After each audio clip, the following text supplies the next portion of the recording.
Okay, so now session is getting recorded, so we can get started.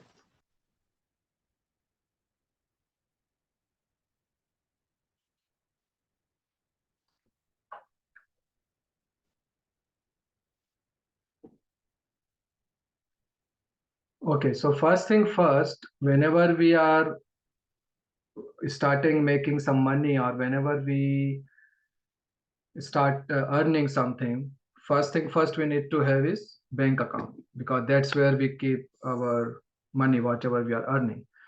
So in US, basically bank accounts are of two types. One is called checking account and another is called savings account.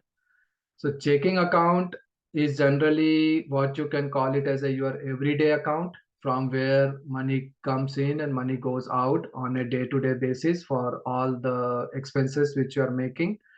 And generally it does not carry any interest. So you just keep the money there, you spend it on your daily needs, and that's it. You generally don't earn any interest on that.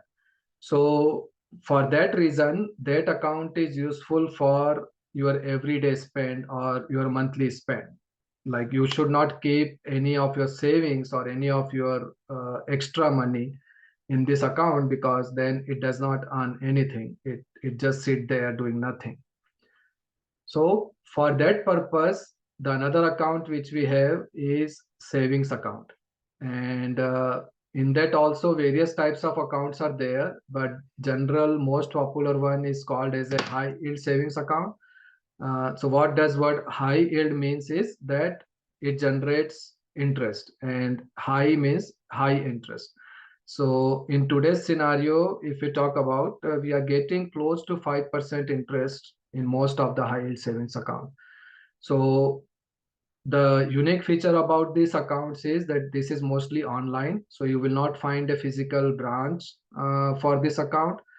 It will operate as a purely online account, and it is good for short term savings. So let's say if you have some surplus out of your job and you are planning to save for something, in 6 months down the line you want to, let's say, purchase a new laptop, you want to purchase new phone, or you want to save for your house down payment or car down payment down the line in next 1 year or 2 year kind of thing.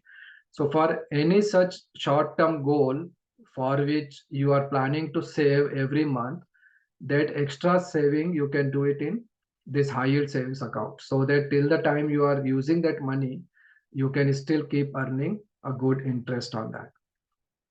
And once you open any of your checking account, for that most probably you have to visit a branch, but this savings account can be done online. So if you have the SSN and if you have your identity verified online, then you should be able to open it online easily. And we will come to that how to build your credit history and identity online in couple of slides below. So I will explain. So that way you will be able to open this kind of accounts also online easily without any problem. Now, another thing about bank accounts in US is that you can earn lot of good bonuses just by opening your accounts and depositing your money into it. So for example, for many of the checking accounts, you have this condition that if you do direct deposit of certain amount for a certain period of time, then they will give you anywhere from 150 to 300 to maybe up to 400 or $500 bonus, opening bonus. And that bonus is yours to keep. Like once you meet the conditions, they will deposit that money into your account and it's yours. So, and similarly for savings account, you have various offers. Like once you have certain amount of money available, then you can move around that money. Let's say some banks say that if you deposit $5,000 and keep it for 3 months, then we will deposit $300 to your account. Or if you have $20,000, you keep it for 90 days, we will deposit $500 into your account, something like that. So those kind of bonuses can be available, or you can see them on this link which I have mentioned here. Again, I will copy that in Zoom link at the end or send you by emails as well so that you have it bookmark it. So you can keep checking new offers based on your states, and depending upon how much you are earning and how much you have saved, you can open the accounts and make use of this promotion. So on an average, even if in a year you make one or two promotions like this, you can easily earn anywhere from 300 to 500 to $700 easily without doing much. Okay. So this is all about bank accounts. I hope you are aware that there is a checkbook which goes along with account where you can write the check. So that is generally available in checking account mostly. And then you have debit card which comes along with the account. So that is to spend money against your balance, what you have in your account. So you cannot spend more than what you have in account. And then you have online banking from where you can log in and you can pay bills, or you can transfer money, or you can track and watch your statements and things like that. So only things to worry about whenever you open a new account, make sure to look at the conditions to pay the fees, because in US most of the accounts carry some monthly maintenance fees. Unless and until you meet some criteria, you will be paying some monthly charges. So you should make sure that when you open an account, that there are no monthly fee charges, or if there are charges, then those will be waived based on certain condition. For example, some banks say if you keep minimum $500 deposit, then you will not be charged any money, or as long as you are getting one direct deposit every month, you will not be charged any maintenance fee. So depending upon your scenario, you can see that you will not be paying any maintenance fee. Otherwise, it can be very costly, like even $5 to $10, $12 per month. That can add up to a lot over a period of time. So this is all about basics, bank account, how to open, how to keep it separate, checking and savings, and how to use it. And so yeah, so most of you might already have some bank account, but if not, this is how you should approach it opening in the future. So then next topic I want to talk about is, let's say you start earning money, then next thing would be obviously you will save part of it and then you will spend part of it. So how to decide how much to spend from whatever you are earning? That's where this comes into picture, because budgeting. If you don't have the budget, then you cannot operate efficiently. Like you don't know how much I'm spending, how much I'm earning. So the main thing is that how do people really spend? If you ask yourself, like if you have to spend on something, how do you generally go about it? Because mostly it's driven by our wants or our needs. So wants, needs, I mean that basic needs like food, shelter, their things are basics, like we need to live. So we need to spend on that. We need to buy groceries, we need to pay our utility bills, we need to pay fuel and insurance for our car. So these are like needs. But then there are some wants. I want to eat in restaurant, I want to go out watch a movie, I want to go to the game parlor, I want to buy a few things, few new clothes, new pair of shoes, new mobile phone, I want to go on travel. So all those are kind of wants. They are not actually needs. Okay. So this is where things get little murkier, because most of the people are not able to differentiate between their wants and needs. Most of the time we try to spend as per our wants, and then we rationalize it, hey, this is my necessity because I can't live without it, or this is really needed, everybody does it, so I also need to do it, like that. So that's where then controlling your expenses becomes very tough, because your mind will start rationalizing all your wants into needs. Hey, at least once in a week I need to eat out, that's quite normal, there is nothing wrong with it. Or I need to watch a movie once in a month, I need to go out, travel, have vacation once in 6 months. Hey, it's long time I'm wearing these sneakers, I probably need a new pair of sneakers. Hey, I need to buy a new car, I'm earning, so what's wrong with it, I can go and purchase new car. So that's where then it becomes very difficult to control. And then you may find yourself either in debt very soon, or you may think that, oh, I'm earning for 5-10 years and still I haven't saved enough, and If anything happens to my job or if any emergency come, then I'm in anxiety because I don't have enough money to take care of my expenses. So it is very, very crucial that the moment you start earning, you should have a budget that, okay, I am earning from internship or from summer job. I earn $1,000. So what I'm going to do with this $1,000? What are the needs on which I want to spend certain amount of it, and what out of the rest I want to save for future. So like that, and that thing is called as budgeting, because that's what budgeting is all about. Budgeting means that you allocate your dollars to various categories, how much you need for what.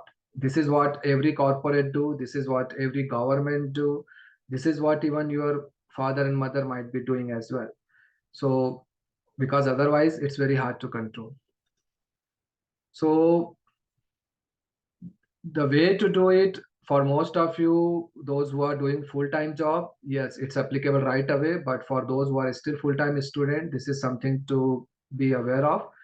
Whenever you make any budget, you have to break it into two parts. One is regular monthly expenses, which are like all the bills which you have to pay: your internet bill, your cell phone bill, your water bill, electricity bill, auto insurance bill, house rent. So all those regular monthly expenses, monthly grocery expenses, all those things which are regular in nature, every month you have to spend on it. And then there are certain periodic annual expenses, for example, festival expenses. For example, once in a year you want to travel, or you want to pay property tax, which will be once in a year kind of thing, or your car registration, which is once in a year kind of thing, or your life insurance premiums, which are once in a year kind of thing. So those kind of expenses, so you break it down into two, and so that you get a clear idea, okay, this is my regular monthly expense, this is my annual periodic expense, and that annual periodic expense you can divide by 12, so you get to arrive at the monthly amount for that particular section. And then as you move along, you have to keep checking whether you are expending as per the actuals or not, like your actuals are as per the budget or not. So for example, let's say you said my budget for all utility bills is $200. Mostly it is fixed, like, but electricity and gas and those things are not fixed, those will vary every month. So then you have to see and check, okay, let's say you said eating out or grocery expense should be such amount, $100, $150 per month. Then end of the month you just check how much really did I spend, did I spend more or did I spend less, or I'm okay. So that way you can check and control yourself. If you think that you under budget yourself for certain things which is not, you are not able to make it, then you can extend your budget in the next month. Or you think that you overestimated and you are able to manage with less, you can reduce the budget for that activity in the next month. So like that, over a period of 5 to 6 months you should get used to it, and then you should be able to spend as per your budget. And anytime any other expense comes which is out of your budget, means which you have not thought before, then you should ask yourself again whether I really need it. Do I really need to spend on it? Is it worth spending on it? Is it going to cause any problem with my budget in next coming months? So you should ask all those questions before you spend. That way it will keep you on check. Otherwise, as I said, once you start making money, it's very easy to just go out and spend, because you have been waiting for this so long. You have been living on a with parents, they were taking care of all your expenses. You did not have any freedom to spend on your own. And most of the times you feel like that, oh, this is the moment I was waiting. Now I have all the independence I want, I can do whatever I want, let me go out and spend as much as I want. But if you follow this, then you can keep a control on yourself, and you can build some very good healthy habits to start with, for basic personal finance or financial management, because otherwise things really goes out of hand very, very easily. No matter what, how much you are earning, even if you earn good salary to start with, things can really go out of hand very soon if you are not following this. And as you can understand from your studies and from your other things as well, anything which you cannot measure it, you cannot control it. Like when you say that, oh, for this exam or for this test, I need to study this many hours every day. That means you are measuring that, okay, I am spending this much time every day to study. But if you don't do that, if you don't measure it, then you can't control it. You cannot have any idea like how much you are studying every day if you cannot measure it in time. Similarly, if you can't measure it, how much you are spending for what, and if you have not set a budget for it beforehand, it's almost impossible to control it. Okay. So as I said, feel free to unmute and ask anything in between if any point is not clear, or if you want to add anything, or if you want to talk. So feel free about that.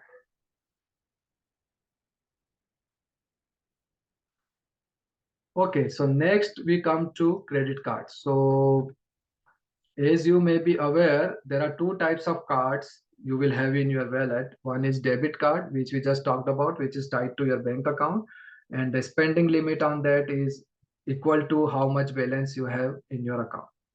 Now the another card is called as a credit card. So this word debit and credit, so you understand that. So this debit means it is your thing, you are spending. Credit means you are borrowing. It's not your money. You are spending someone's else money. So that's why it's called as a credit card. Means you are taking a credit, you are taking a loan, you are borrowing it. Debit means you already have it. It's your in possession. You are the owner of it. Okay. So credit card means you get a credit card. Company says, hey, this is the card. It has a limit of $500, $1,500, $2,000. That means this much amount you can spend on it beforehand, before you pay to us. So you have a window of 30 to 50 to 60 days in which you can spend it, and then you have to pay us back. And as long as you pay us back on time, we are all good. We trust you. That's why we are giving you this. And we expect that you pay us back in time. But if you're not, then we will charge you hefty amount of penalties and hefty amount of interest, which is, as I said, around 2 to 3% per month. That accounts to 30% plus over a year. So that means if you spend anything worth $100 on a credit card and you don't pay it on time, that same $100 thing can cost you maybe $400-500 over the years. So that's where it's become very, very critical how to use credit cards. You should never use credit cards if you are not able to control your expenditures.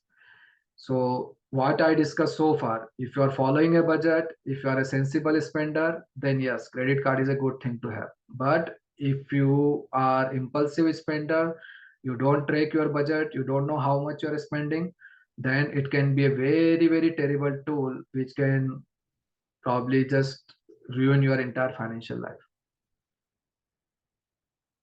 So how do you go about getting your first credit card? Since you are just starting and you are just studying, you are not yet earning, so you may not get your credit card yet, right? So the easiest way is to get yourself added as an authorized user on your parents' card. So you can ask your parents to add you as an authorized user on their card. They will be responsible for paying the bills, but they can mention your SSN when they add you as authorized user. So over a period of 3 to 6 months, if you use that card for little bit expenditure, like your pocket money kind of expenditure, or you are going college, you are paying some transportation cost, or some small expenditures you are making, you can make it with that card. And then if your parents are making payment on it till the time you are a student, so then it will build your credit score and your credit history, so that when you start earning on your own, then you can apply card in your name independently, and then you will get it. Ideally, you should not keep more than 2 credit cards, but if you are sensible, then you can keep as many as you want. And as I said, just like bank accounts, credit card also offer a very good opportunity to earn extra bonuses. Every time you open a new credit card, you can get anywhere from 100, 150, 200 to $300 opening bonus by meeting certain conditions. But you should never open more than one or two, at the most two credit card in a year. And you should keep minimum 6 months gap between two credit cards. Otherwise, it's going to impact your credit history in a negative way, and that will impact your score and future credit uh, credit taking ability. So ideally, you should apply for a new credit card only once in a year, not more than that. So you can just keep a watch on offers, and whenever you apply for new card or whenever you are going for some big purchase, at that time you can open the new card so that you can make use of those offers, and that way you can reduce the amount of your purchase in that way. So again, whenever you apply for a credit card, make sure that you set up the payment already as soon as you get it. Don't wait for a statement to arrive, or because if you miss any payment, then the consequences are very, very severe. So make sure that you never miss your payment date and on your credit card. So as soon as you get a card, create an online account, set up an automatic payment, link your bank account with it, and make sure that you set it up to pay as per the conditions of the card. Most generally, you should have a habit to pay it in full every time so that you don't incur or you don't accumulate outstanding balance, and whatever you are spending every month, you keep on paying every month regularly, like that. And that way then you can make use of points and rewards, and slowly over the period of time, your credit history, your credit score, everything will build up, so that later on in your life, when you go for your car or house or things like that, that will become very, very handy.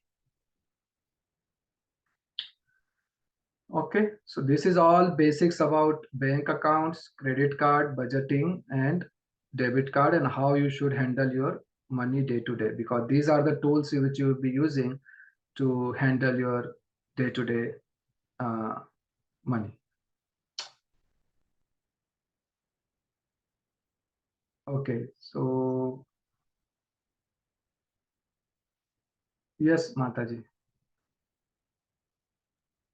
Hare Krishna Prabhuji, as you mentioned that the credit score is helpful for any purchase like car and house or kind of thing, means how like how credit score is like important for those purchases. Can you explain a little bit?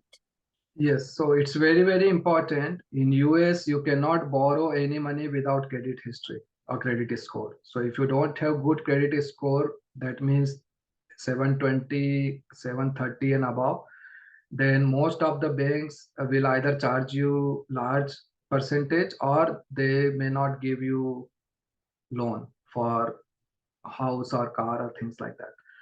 So it's very, very important. And even if you don't want to take any loan, even though credit history is very important, because whenever you apply for auto insurance, whenever you apply for rental house, whenever you apply for new internet connection or new electric connection, everywhere your credit score is checked. And if you don't have any credit history, then you can face problems all those places.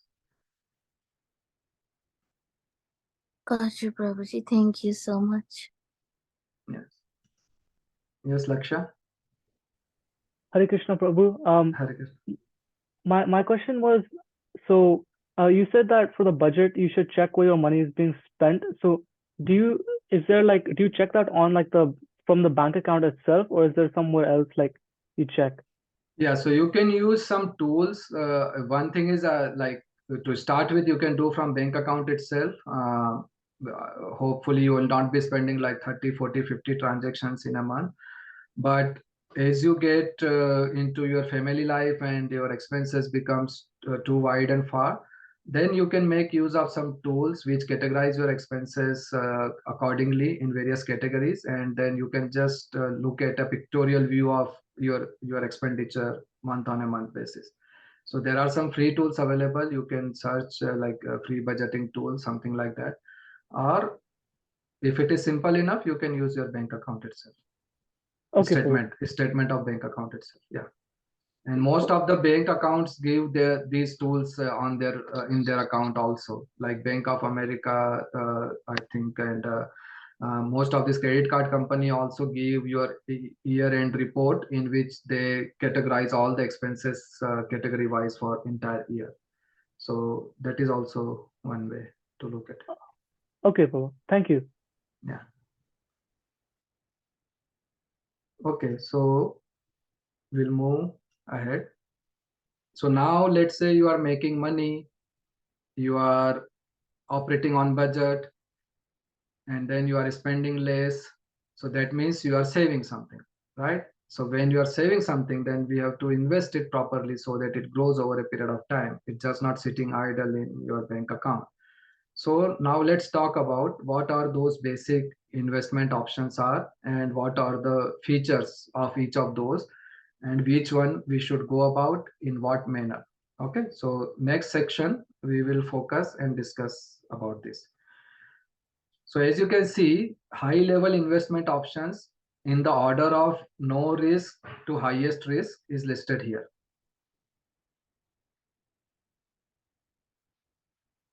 So most safest is your bank account and certificate of deposits, which in Indian context we used to call it as a fixed deposit. So these are like 100% safe, backed by government. So you cannot, banks cannot default your money, you cannot lose whatever is there, at least that much will be there. So that is the safest, but that means it gives the least return as well. Because in financial world, the more the risk you are willing to take, more the returns you should get and more the loss. So it goes both way. The safer the investment is, it will give less and predictable return. The more riskier the investment is, it can give both big positive and big negative returns. So bank accounts and CDs are the safest. Next is bonds, which are kind of safe, but still you can lose money if you don't do it right. It's not 100% principal safe guarantee. Then comes the equities. Then in equity, you have multiple options, like either you can buy individual stocks of the companies, you can buy exchange traded funds, which are called as ETFs, and we'll talk more about it in detail. And then you have some mutual funds. Also, I will talk about it more in detail. Then you have gold, silver, which is one of the traditional ways of saving. And then you have real estate, like you can invest in land, you can invest in house, like that. Or you have crypto, which is a new age phenomena very recently in last few years, which has come. And now many people, especially youth, are dabbling into it. So, but as I said, in order of risk versus return, crypto are the most riskiest investment because they are not yet fully regulated. We don't know who is operating it, for what purpose they are operating it, whether they are genuine, non-genuine, because so much ambiguity and so much intransparency is there. So my advice to all the youth is never dabble into crypto. It's just like gambling.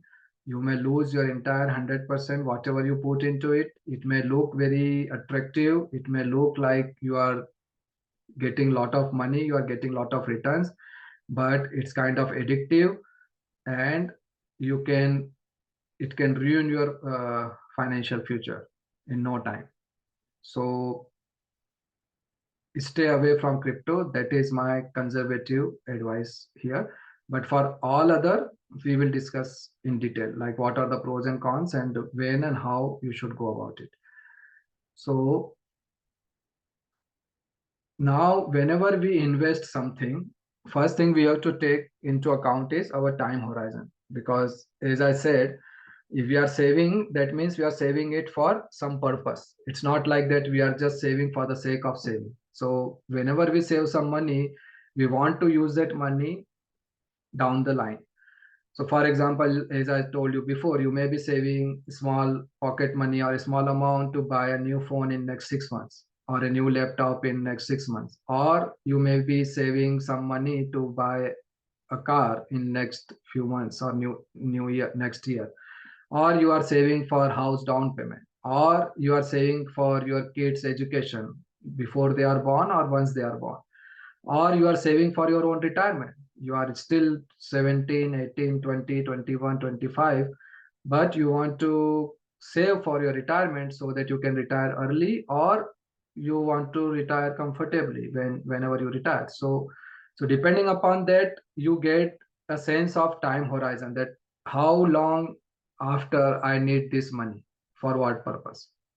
And depending upon that, then you decide where I should invest it. Because as I said, these categories of investment is from least risk to highest risk. So the money which you need in very short term, you should not take any risk with it. Because let's say if you're saving for your phone, $500 you want to save for next 6 months, then you don't want to dabble into anything where you can lose your 500. So if you put that into crypto and that crypto becomes zero after 6 months, then you lost everything, or that 500 become 200, then you're gone. So for short-term goals, then we should save money in safe options. For medium-term goals, we can use either bonds or equities. And for long-term goals also, we can use equity or real estate, like that. And I will talk about gold, but this is the basic framework which you can take. Anything you need in less than 2 years should be in banks and CDs. Anything which is needed in 2 to 5 years can be in bonds and equity or combination. Anything which you need beyond 5 years can go into equity. Anything you need for retirement or beyond 5 years can go into equity or in real estate. And why is that? Because when you look at the long-term returns, these are the kind of returns which we get in various categories. So for example, in bank and CDs, the average rate of return is around 1 to 2%. Right now we are getting close to 5%, but that is a temporary phenomena. On an average, over a 10, 20, 30-year period, you get around 2%, 1 to 2%. In bonds, you can expect anywhere from 3 to 6%. In gold, you can expect anywhere from 6 to 7%. But in equity, you can easily expect around 8 to 10% if you are going for long term. And long term, I mean minimum 10 years period. So here we can see that if we invest in equity for long term, then it gives us best chance of return which can beat inflation and which can give us enough amount of growth to fulfill our long term goals. And those long term goals is like child's education, retirement, buying a house 10 years down the line, those kind of goals. So for that, equity should be the choice of investment. And for any short term, we can use bank, CDs, or maybe bonds if it is reasonable medium term. But for all long term goals, equity is the vehicle to go. So I have few raised hands, so let's quickly take those. Yes, Bhavya Mata. Prabhu, just a request. Is this session, I see that the session is being recorded. Would you be Yes. sharing the recording with us? Yes, I will share it after the session. Thank you. Yes, Shama Mata. Hare Krishna Prabhuji. Prabhuji, will you be explaining bonds later and like Yes. each? Yes. Yeah. Okay. So now when we say long term, so what is the most important factor we need to consider for long term? For that, first of all, we have to go back to our middle school and revise our basic math formula. And that is the most important formula to understand the personal finance. That is compound interest formula. I'm not sure how many of you remember or even know what the compound interest formula is. You can just react or do hands up or something so that I know if you know anything about it. Okay. So compound interest formula, technically the formula is you have amount which you have is principal multiplied by 1 plus r to the power n. So here R is rate of interest and N is the number of years. So let's say you have principal of $10,000 and then you invest this money for 3 years, which grows at 10% annually every year. So end of the 3 years, how much money it will be, how much it value will be. So if you talk about simple term, then on 10,000, 10% you are getting, that means you are getting $1,000 every year. So in 3 years, you will get $3,000. So you will say, I will have $13,000 after end of 3 years, right? But that is if it is a simple interest. When we say compound interest, that means the principal from end of the first year and interest become the principal for the next year. And subsequently like that every year. So instead of 13,000 at the end of 3 years, by compound interest calculation, you will have 13,310. So you will have 310 extra, which is coming due to compounding principle. And compounding means, and here as you can see, it is to the power, the number of years is to the power. And you know the basic mathematical formula that anything which is on the power, the higher the number is, the exponential the growth will be. You will see like from this graph that the more time you spend, the higher the power is, the more exponential the growth will be in later years. So this example we did for only 3 years, but if it is 10 years, 15 years or 20 years, then you can imagine how much the amount of compounding growth it may cause. So that's where, but what is the key to get that is the discipline, that we should remain invested and we should not take out our principal. That's the key to compounding, because let's say after 1 year you had 10,000, you earn $1,000 interest, and if you take out $1,000 interest out, then you are again sitting on 10,000. So then again you will earn only 1,000 next year. You will not earn more than 1,000. So the key is to remain invested, not take out the money, and remain invested for the long term. So when you do it goal-based investing, when I say goal-based means you decide your goals beforehand before you start investing. So let's say you decide your goal that this $500 per month I am saving for my retirement. My retirement means once I turn 50. And I'm giving all of you guys a target to retire at 50, not at conventional age of 60, 65. And by end of this session, you will have clear tools and clear methodology to achieve that target. So let's say when you decide that I am putting 500 per month for my retirement, I need to retire at age 50. That means that becomes your goal. And that goals will be fulfilled in next 20 years, 25 years, 30 years, depending upon your current age. So that means I am keeping this money in every month without fail, without taking it out for the next 20, 25, 30 years without taking it out. Then you will really see the actual benefits of it. But if you keep going in and out, then it will be a problem. So the discipline is the key there. And that's where then you come to a term which is called as CAGR, which is compounded annual growth rate. So whatever rate you see in the market, you will see APRs, you will see APYs, you will see interest rate, you will see rate of return. All those does not make any sense as far as to judge how much return you are getting. Only real parameter to see how much one versus other instrument is giving return, whether one is better over other, is to see how much they are giving return on a CAGR basis. That means how much they are increasing my money on a compounded basis year after year.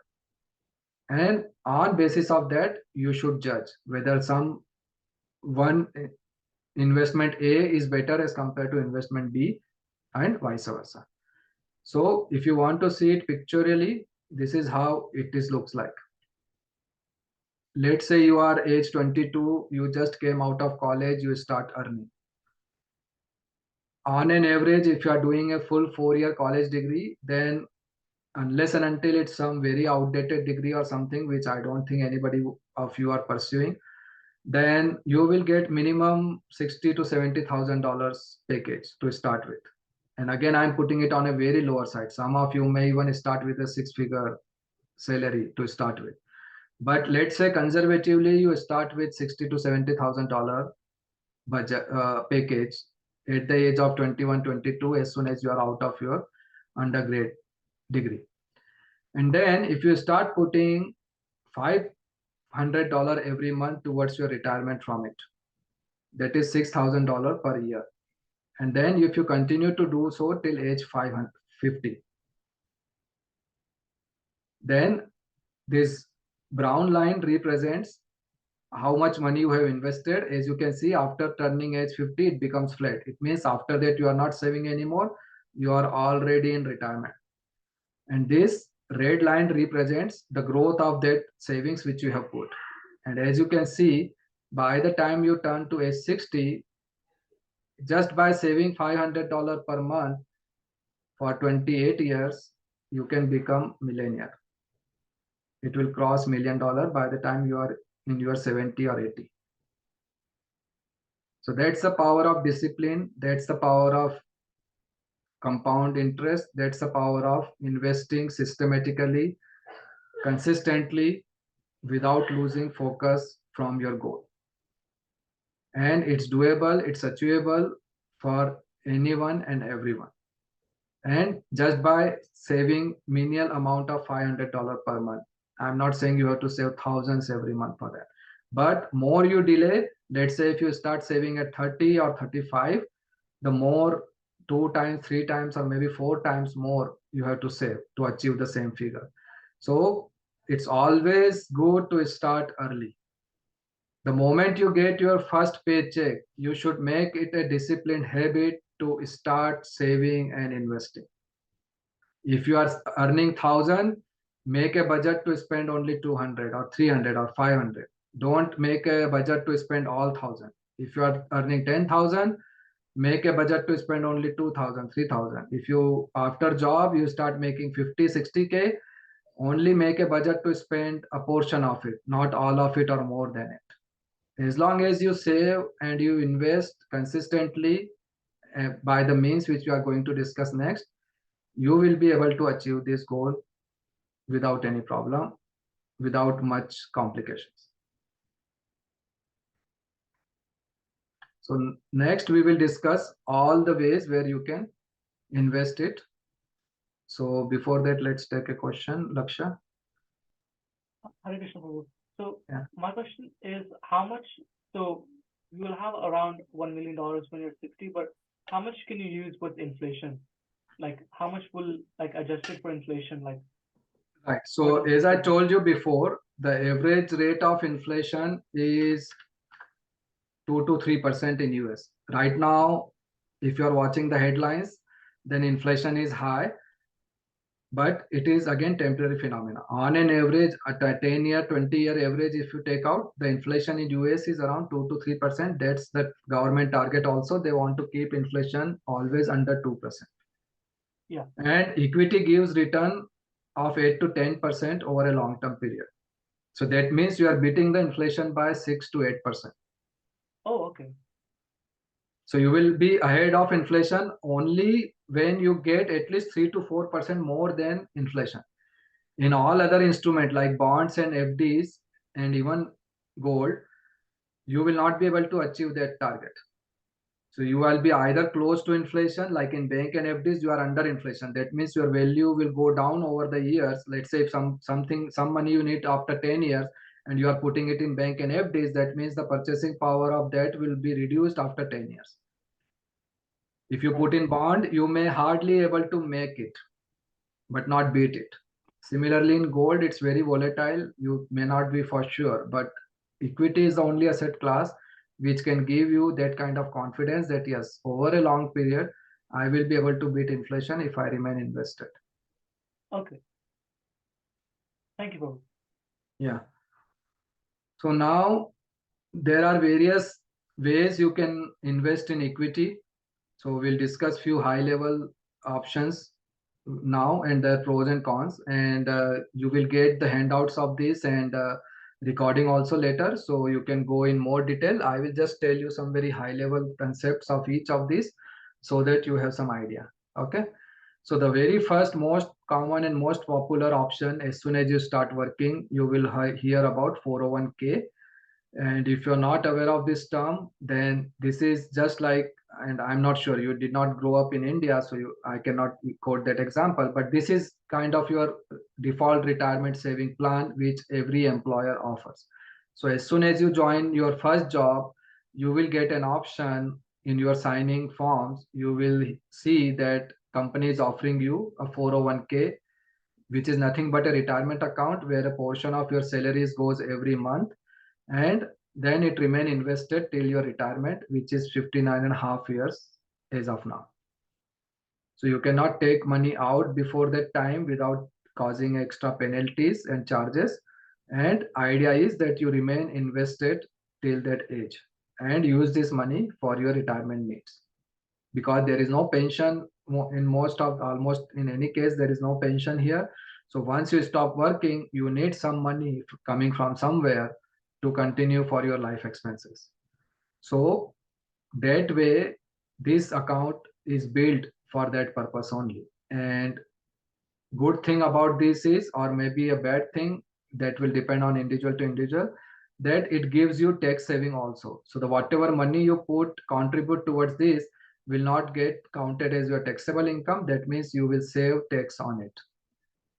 Third thing is that you will get free employer matching. So for example, if you don't opt for this contribution, then it's up to you. But if you opt for it, then generally companies says that, hey, your package is 70k, but we are doing 3% or 6% 401k match. That means if you deduct 3% or 6% from your paycheck every month and contribute towards this, we will put additional 3 to 6% from our own pocket to this. So that means if your package is 70k and company is putting 3k match, then technically your package will become 72k. But if you don't opt for it, then you lose access to that money.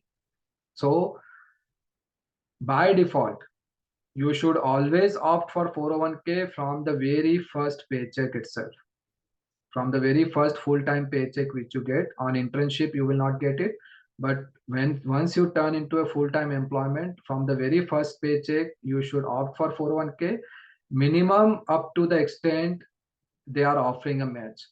If they are offering a match on 3%, you should minimum put 3%. If they are offering a match on 6%, minimum 6.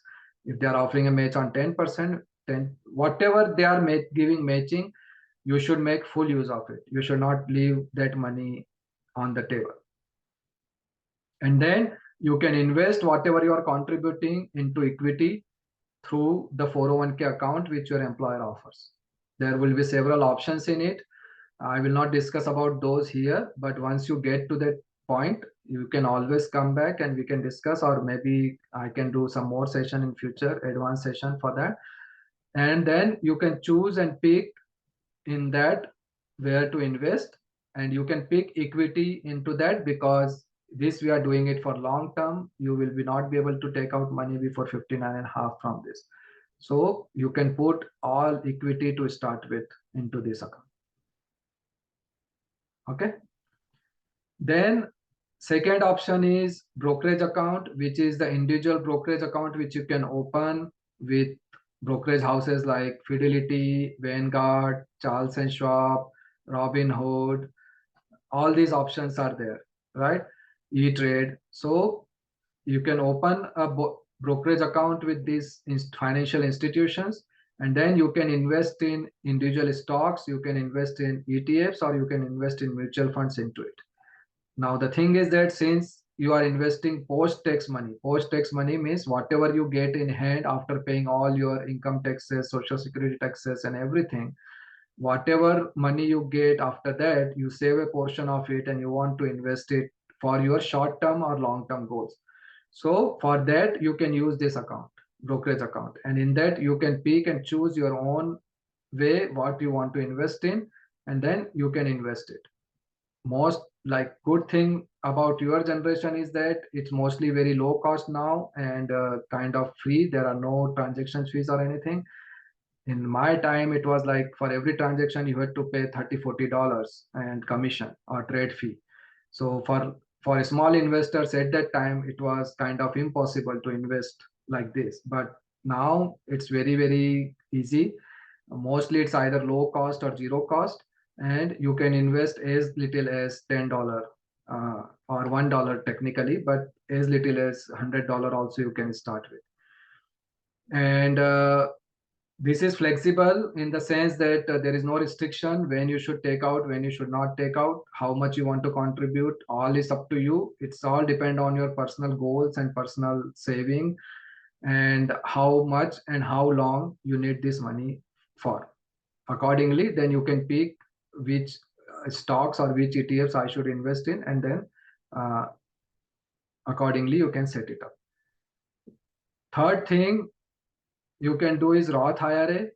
That is another type of retirement account. The difference is that whatever comes out of it is not taxable. So when we discuss about 401k, since you are not paying tax on whatever money you put into it, then when you take the money out from this account once you are retired, you have to pay tax on it. So it's like right now you are saving a tax, but then you are committing to the government that I will pay tax whenever I take it out 20, 30 years down the line.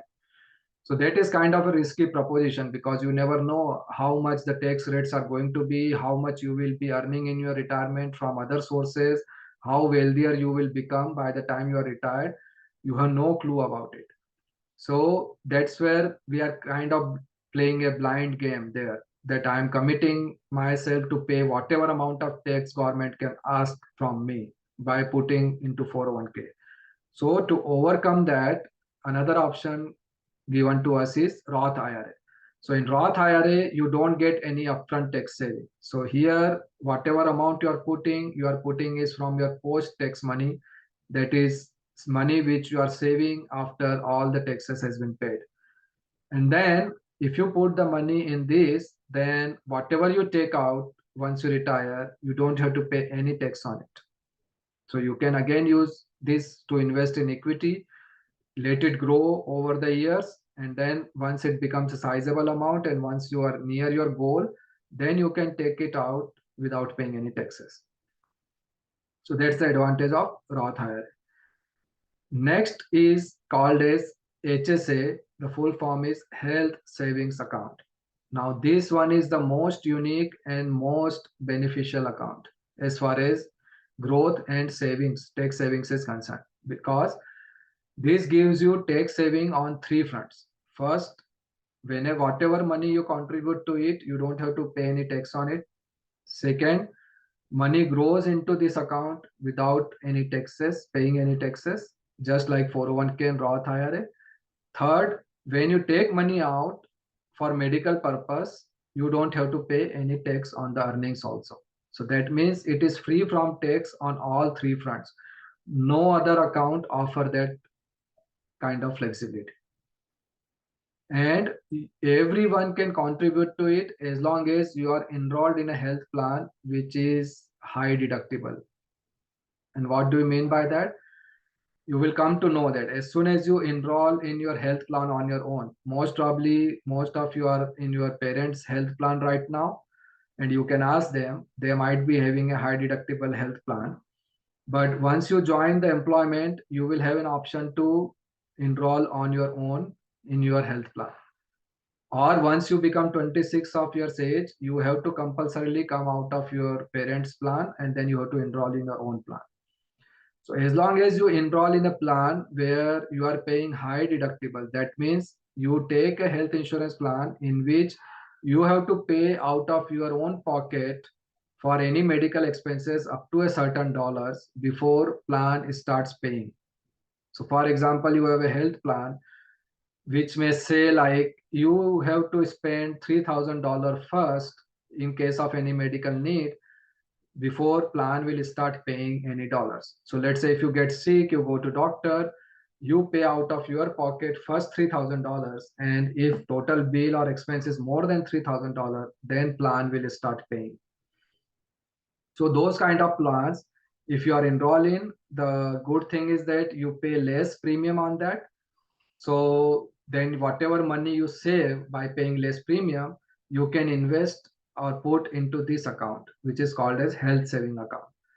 And this also most probably you will get it from your employer, and you can contribute from your paycheck to it, and then you can invest dollars, whatever you are putting into this account, to your advantage by investing it into equity.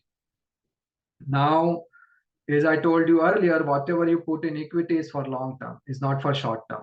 And now you can say that I may need medical expense almost every year. So that means I may need money within 1 year or 2 years. So then how come I can invest in equity? So the idea is you invest, you contribute to HSA account, but if any need arise, you don't withdraw money from it. You pay from your savings, other savings. So for example, you are making 660K, you contribute $3,000, let's say, to HSA account. Now some medical expense come, you have $500 bill. So you don't have to withdraw it from HSA. You can pay it from your other savings. Let these dollars continue to grow in a compounded way, because as I already explained you, compounding works when number of years are higher and higher, then it works more and more. So let these dollars sit for 10, 15, 20 years, let it grow. And I will keep paying all my expenses from my other savings. And if you are following the budget, if you are spending less than what you earn and only on your needs, then most likely you will have enough money to pay for these small medical bills when you are young and healthy, which you may not need so much anyway, easily. And then what you can do, you can keep a easy track of all these expenses which you are making over the years, and even 20 years down the line, you can claim or withdraw all this money from your HS account tax free whenever you want.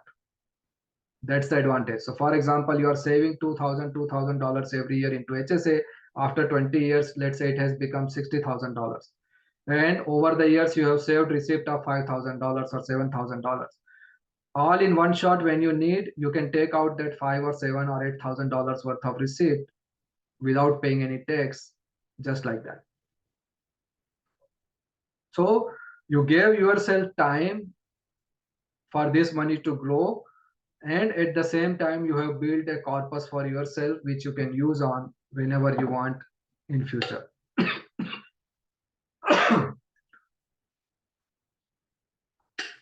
This is a lifetime account.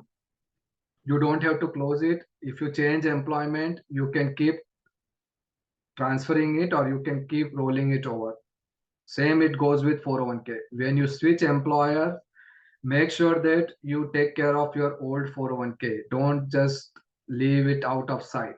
Many a times it happens that you do some job for 6 months, 1 year, 2 years, and you change job. You are so excited about new job that you leave or forget about these accounts you had with old employers, and you just leave those dollars on the table without any tracking. So all these accounts are yours. Whenever you switch employment, you can carry these accounts with you, and you can either merge it with your new employer account, or you can carry it over or transfer it to some independent private accounts as well.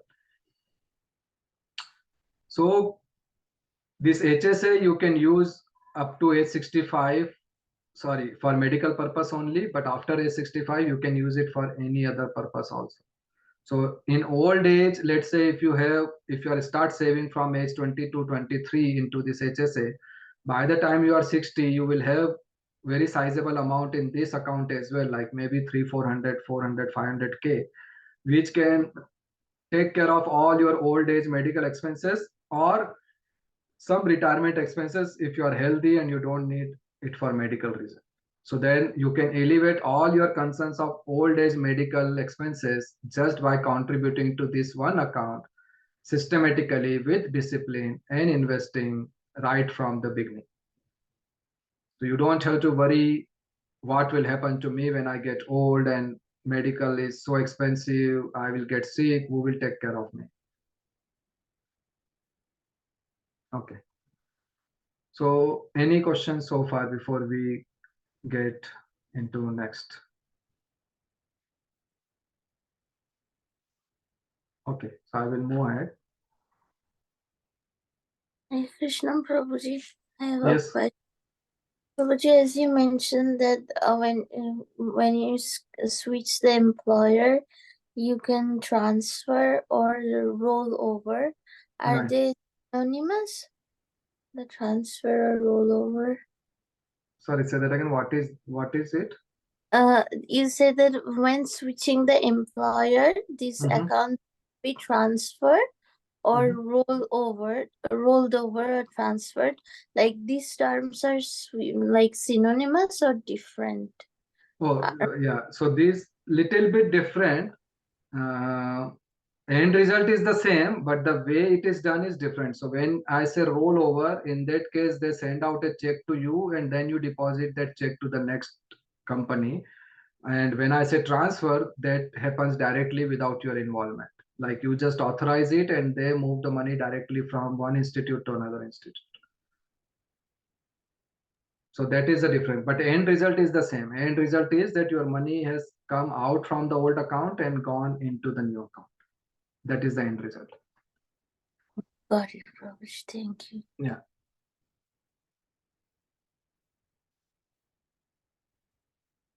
Yes, Vishal, Prabhu. Hare Krishna. Prabhu, if our goal is to retire by age 50 and Mhm. maybe want to live in the Dham in India, Mhm. then we will not have access to these from age 50 to maybe 65 or 59.5. Right. So, and we may not even invest in India that Hmm. for that period of time. So how do we manage our finances in that case if we want to retire Yes. in India? Right. So for that purpose, I will cover, but I'm glad that you asked this question. So if you look at this option, so one option is this brokerage account. It is not tied to any age. So if you invest in this brokerage account, then you can take out money anytime you want. Similarly, from Roth IRA, you can take out before 59 and a half as long as your account is 5 years old. So if you start putting money in Roth IRA, let's say when you are 25, then after age 30, if you want, you can take the principal out from it because it's a post-tax money. So let's say if you are putting $3,000 every year, in 10 years, you put 30,000 as the principal. That 30,000 you can take out after 5 years of account age, even if you are not 59 and a half without any penalty. And third thing I will talk about little later, we can make use of life insurance in that scenario. Like from age 50 to 60, you can invest in life insurance when you are young and healthy, and then you can take money out from it tax free between age 50 to 60. And no matter where you are living, whether India or US. So these would be three options to take money out between age 50 to 60 before hitting the actual age of retirement. Prabhu, sorry, can you repeat the last thing? What, like the first I got, like you said, Yeah. So first is a brokerage account. Second is Roth IRA. Third is life insurance. So it's a special type of life insurance in which, let's say, if you invest regularly for 10, 15 years, then in that also you will have sizable amount by the time you reach age 50. And then you can take out money from that to pay for your any kind of expenses, no restrictions, no conditions attached to it. And you can use that money to fund your early retirement from age 50 to 60. But you are absolutely right. If you don't plan for it from the young age, then by the time you reach age 50, and even if you want to retire, you cannot, because though you have money, but none of that money is free and liquid. the life insurance one is tax free. Like, is there any advantage of it in that one? Yes, it has its own place. Life insurance has a very important play in financial planning because we can use it in so many different ways for our advantage.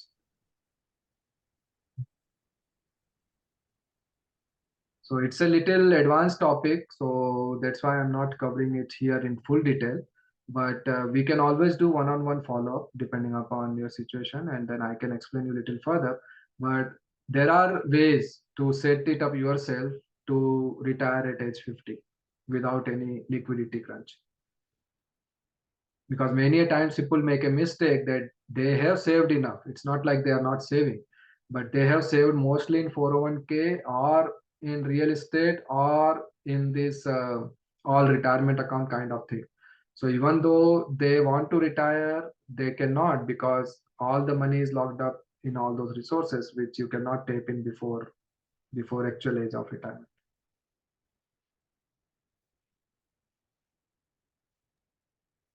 Thank you, Prabhu. Yeah. Okay, so by now we have discussed that we should invest in equity for our long-term goals. What are the instruments which we can use, like 401k, Roth IRA, HSA, individual brokerage account?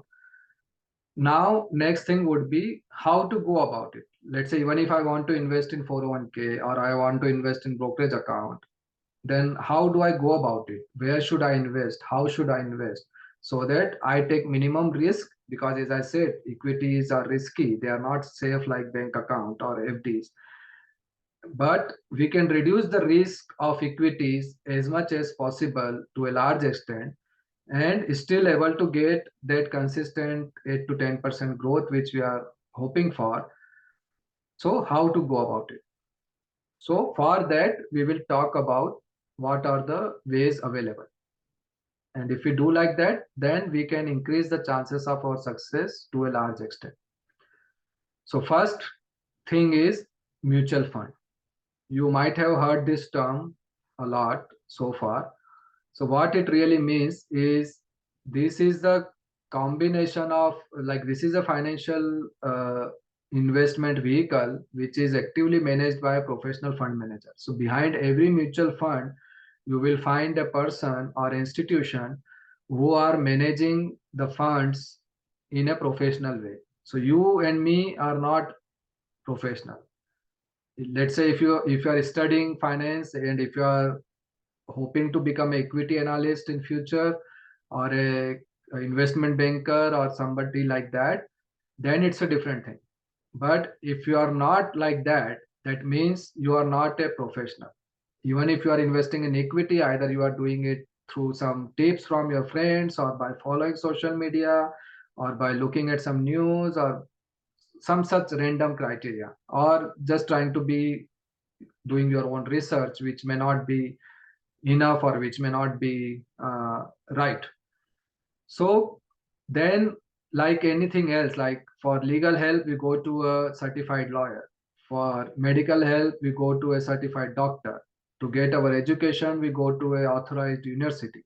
Similarly, to manage our money we should go to certified professionals rather than doing it on our own if we are not qualified for that.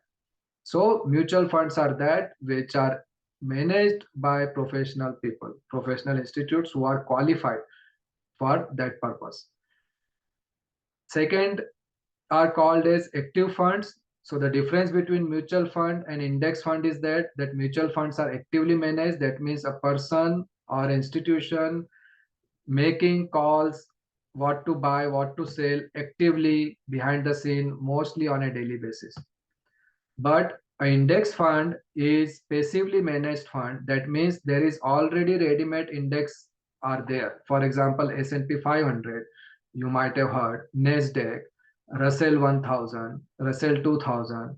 Like that, there are so many indexes which are well established, which are recognized, and which are not dependent on any person, because these are established by the fund exchange. Like NASDAQ is established by NASDAQ. So similarly, all these indexes are established indexes, and you have a set stocks in each of those indexes. S&P 500 carries 500 most profitable, like by market cap, the largest 500 companies of the US are part of S&P 500. Similarly, 100 most market cap companies are part of NASDAQ 100, which are operating in technological domain, mostly technological domain. Similarly, Russell 1000 is the top 1000 companies which are there in the market. So like that, these indexes are already there. So nobody has to do any guesswork or any research or anything to invest in it, because whenever I say I'm investing in S&P 500, that means I'm buying a chunk of all those 500 companies with every dollar I'm spending in it, is investing in it. So nobody is taking care behind the scene that how much to invest in which company, because everything get mimicked by the composition of the index, and that composition of the index changes over the period of time based on the company's performance. Though companies which are not performing good will come out of the index, those are performing good will walk into the index. So like that, that will get managed. So nobody is managing it based on their own research. So these are two major ways of managing funds, either actively managed funds or passively managed funds, which are categorically called as either mutual funds or index funds. In this also you can have variation. Some mutual funds may be passively managed, some index funds can be actively managed, but broadly speaking, this is the thing. Now, in this also, in each mutual fund category, in index fund category, you can have category wise different options. So for example, you can have debt or bond funds or bond ETFs or bond index funds. So what it means that they are like less risky, as I told you earlier. They will be mostly investing in government bonds or corporate bonds, which will give you moderate return, but which will also be moderately risk. Similarly, you can have a hybrid funds where you have balance of both bonds and equity. So they will be like on a medium scale, like risk wise they are on a medium scale, and return wise also they are on a medium scale. And then you can have pure equity fund where 100% it is invested in its equity. They will be on a higher risk side but higher return side as well. Now in equity also you can have various categories. Like most generous is like diversified, where you have funds or stocks from all the sectors and all the market caps and things like that. Or you can have a specific niche, like a specific sector, for example only semiconductor fund. So if let's say if some fund is equity fund but invest only in companies we are dealing in semiconductor or chip business, so then it will be a highly concentrated fund, means all the companies in that fund would be belonging to that particular one industry. So then it becomes a highest risk, because if something goes wrong with that one particular industry, then almost all the stocks in that fund will follow the same fate. But if it is a diversified fund, then it means that some sector may go up, some sectors may go down. So for example, let's say S&P 500. So in S&P 500, you have financial companies, you have technology companies, you have consumer durable companies, you have utility companies, all kind of companies are there. And in various market cycles, some companies may perform good, some companies may perform bad, but it will equate out each other. But let's say if you are invested in only pharma companies or invested only in sectoral companies like semiconductor industry, then if anything goes wrong in that one industry, then almost all of the stocks in that will fall down. And then that means you may get more loss in a short term in that particular sector, in that particular fund. So that way, well diversified funds are more desirable from risk perspective, risk versus return perspective. So out of all these, we should focus only on index fund, and that too diversified equity index fund. We can just ignore everything else. And what this index fund generally do, this index fund will consist of hundreds or thousands of company, and then as I said, it will be managed by the based on company's performance. Some companies will fall out of the index, some new companies will come in, but that will only on the basis of company's performance. No personal bias. Nobody is saying that, hey, I found this gem, I discovered this company, I am making a decision to invest in. No personal involved here. And this is lowest cost because there is no person involved. So nobody is going to pay high salaries, bonuses to anybody to manage these funds. So that's why these are very low cost funds, sometimes like 0.05% or even less than that. So that means almost negligible cost. So as I said, again, there are some various categories are there in debt funds also based on duration. Then you can further classify them. And then we should always align what we are investing in based on our duration goal. So let's say if you are doing in debt funds also for safety, then you have various funds in there. So the short term ones are the least riskier one, the medium term are the more riskier, and the long term are the riskiest bond fund. And here also long term means 5 year plus. So somebody, let's say you are in retirement age and you are 60 65 already, you have accumulated $2 million. Now you don't want to take any risk, so you may want to go in bond fund. But again, from 60 to 80 85 you can live, there are another 20 25 years. So a portion of money you can put in long term bond at that point, so that you still get some more return, but in short term you may face a loss or some negative return as well. So those are the ways to deal with all these different types. Then in equity also, as I said, there could be so many variations. Like you can have large cap focus fund, you can have total market focus fund, you can have sector funds, you can have small cap, mid cap, all those things are there. Then you can have gold funds, then you can have funds based on various indexes, as I said, S&P 500, Nasdaq, Russell 1000, Russell 2000. And then you can have exchange traded funds. So this is very unique in a sense that these are just like mutual funds, but they are traded on the stock, like a stock. So they are not individual stocks. So when you talk ETFs, if you are buying one ETF, then it means you are buying, let's say one ETF as S&P 500, that means you are buying a chunk of 500 companies. Versus, let's say you are buying one stock of Apple, then you are just buying one Apple stock or one Tesla stock. But if you are buying one ETF of S&P 500, then you are buying a chunk of all 500 companies. So that is the difference. But technically, ETFs are traded, treated, managed just like individual stocks. So now, next most important thing to understand for equity investment is called as dollar cost averaging. Because as I said, equities can be riskier in short term. Anything which you invest in equity should be with the goal which you need after minimum 5 years, desirably 10-year plus. But third thing is that even in that you may face huge ups and downs. So for example, if you have recent memory, in 2019 when COVID hit, market fell 40% in just 1 month. So let's say if you have $100 invested in market, it turned into $60 by the end of 1 month. Just in 1 month, 40% of your wealth is gone. Now let's say if somebody is retired, somebody is in 60s, they are sitting on a $1 million 401k portfolio, and within a month that 1 million has become 600k. That could be devastating, right? Or even in short term, when you are started investing, let's say you are putting in $500 every month. After 3 months, you have put in $1,500. Now you have choice. Either you could have put this all 1,500 in one shot, or you could have put 1,500 into 3 charts, like 500, 500, 500 each month.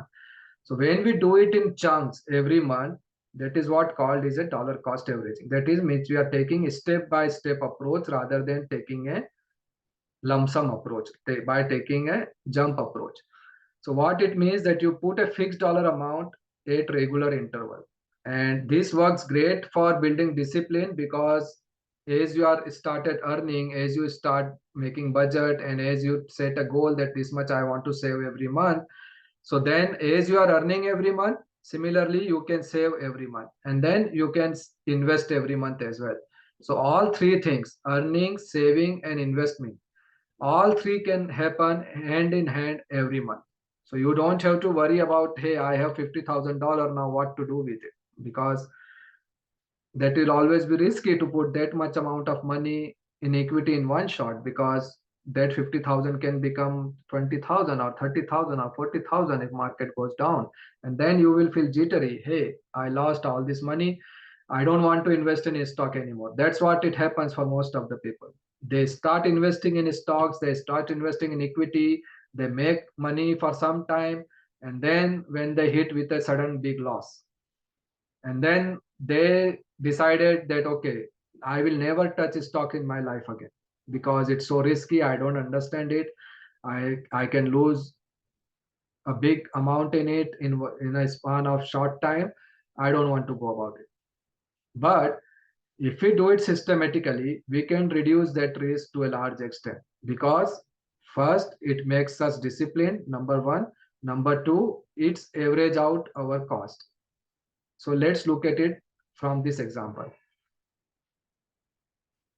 So let's say you are investing $8,000 over a period of 8 months. That is your target. Now you have two ways of doing it. One is either you can put all $8,000 at once, or you can put $1,000 every month over a period of 8 months. Now let's say when we start investing, a particular ETA for a particular index fund was costing $10. So in first option, we put $8,000 at the price of 10. In second option, we put $1,000 at the price of 10. Now second month, let's say market has gone up. Now value of that index fund is $14. So in first option, we are not putting anything because already we invested all 8,000. But in second option, we are putting another $1,000 at that time at the price of 14. Now let's say next month market fell down and now the value of your index fund is just $9. Again you put 1,000. Then again market gone up, you again put 1,000. Again market went down, you put again 1,000. Like that you keep investing 1,000 every month. After 8 months, let's say again price of that index fund is 10%, $10 where we started. So after 8 months, after doing all the ups and downs, it has again reached to the same point. Now, if you have invested all 8,000 at once, then after end of 8 months, you would still be sitting at 8,000 only, because your $10 worth of index fund is still costing $10. That means your whole investment is same $8,000. That means you earn no return. You are still sitting at 8,000. That means your return on investment is 0%. But if you would have done averaging like this, then at the end of 8 months, you would have been sitting at the rate return of 4.07, because your average unit cost has come down to 9.61. Because sometimes you have bought at $9, sometimes you have bought at $8, sometimes you have bought at $7.5, sometimes you have bought at $14. So sometimes you bought high, sometimes you bought low, but on an average, your average cost is lower than $10 over a period of 8 months.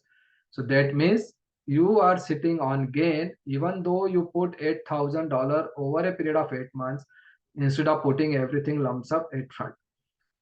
So what this teaches us is that in equity, whatever amount we are investing, we should always average it out.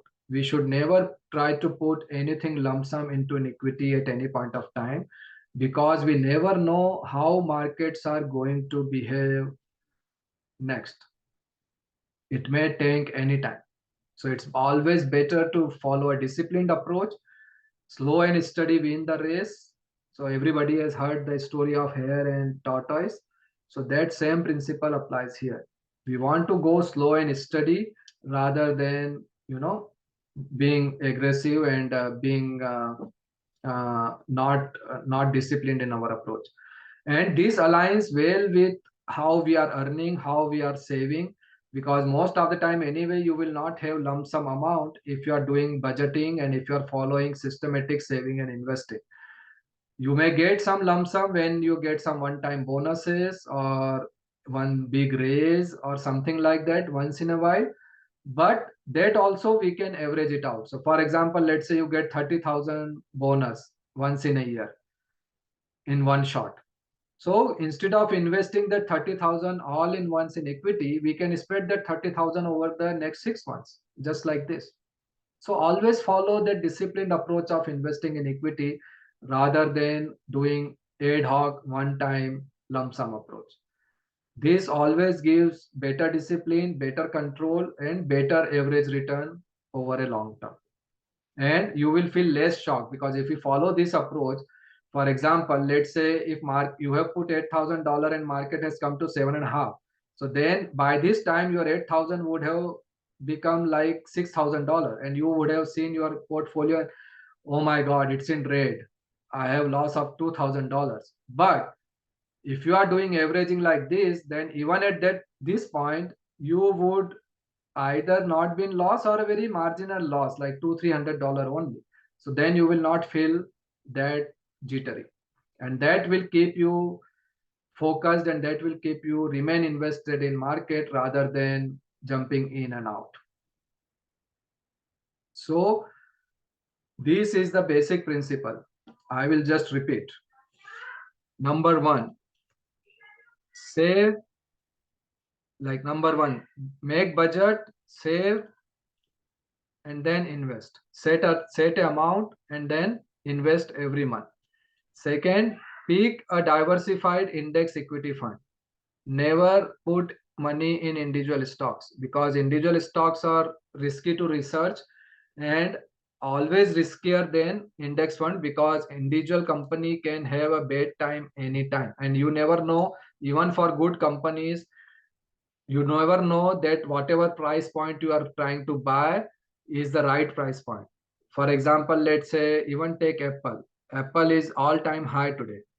If you buy today, there are always chances that Apple can fall 20-30% if market goes down. Like for example, in COVID time, when entire market was falling down, even Apple fell down by 20-30%. And if you would that unfortunate person to invest in that stock at the height of February 2029, even by investing in Apple, you would have lost 30%, 40% over a period of 1 month. And that, if that would have been your initial investment, you would have felt very jittery.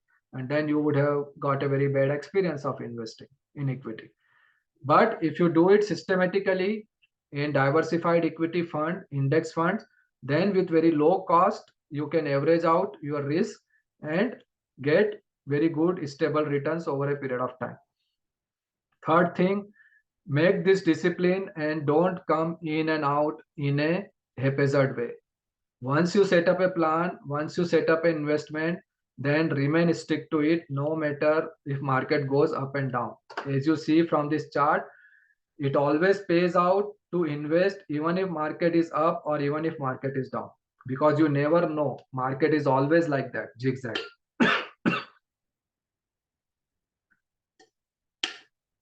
So if we are trying to time the market, that when it goes up, then I will sell, or when it goes down, then I will invest, 9 out of 10 times you will happen to do reverse of it. Like you will sell when it is down out of fear, or you will buy when it is high out of greed. And both fear and greed are bad for long-term investment success.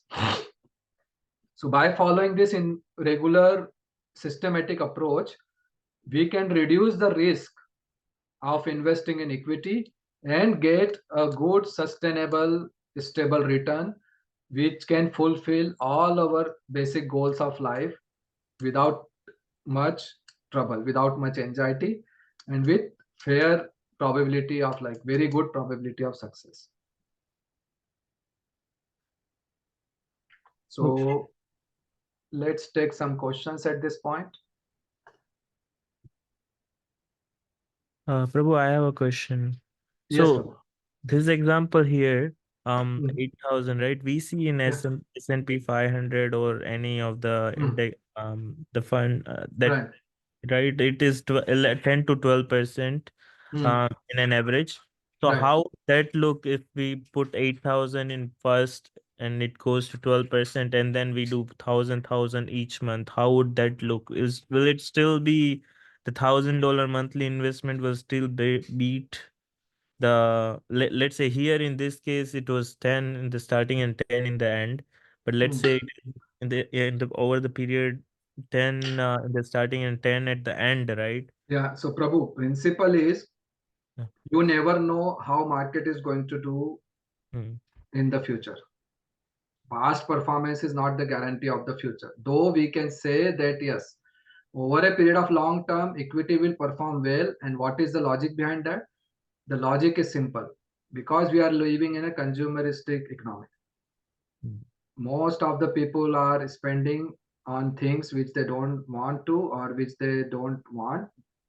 Don't need. They are spending mostly on their wants, and they are spending out of sense gratification. They are not spending in a controlled way.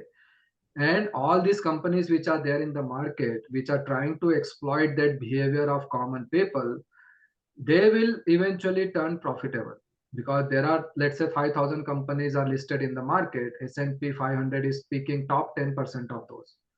So those which are profitable companies will always be there in the market, right? But in short term, they will have hiccups here and there, sometimes due to their own business, or sometimes due to things which are out of their control, like COVID or political instability or war or some natural disaster, which has nothing to do with individual companies business, but still they will suffer some short term ups and downs due to that. So since the nature of market is like that you can never say for sure what it's going to do next. Forget about years and months, even for next moment what's going to happen, nobody can say for sure.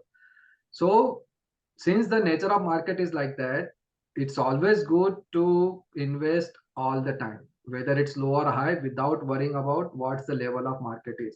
We are investing based on our goals and based on our savings capacity, rather than worrying about what market is doing at this point of time. So to answer your question, let's say you have some lump sum you are sitting on right now, and you still want to average it out. So as long as you are averaging out, you can still put some large amount to start with. But if that is the only amount you want to invest, and you are not planning to average it out, or you are not planning to put more in the future, then we should definitely spread it out and not try to do it lump sum. So that way, some kind of averaging should always be there, and then it should be in a sense. So for example, it also depend upon the size.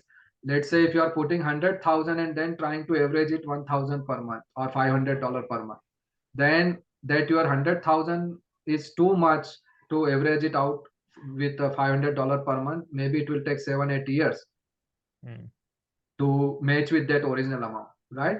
But if it is something small like 5,000 something, and you are still putting 500 every month, then you will reach that average amount in next 10 months anyway. So that is kind of okay, I would say.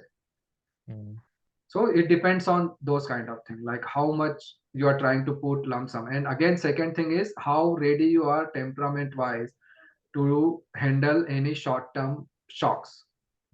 It may happen that you are a new investor, you are just entering into the market, everything goes rosy, you put 1,000 or 10,000 and it becomes 15,000 after 6 months.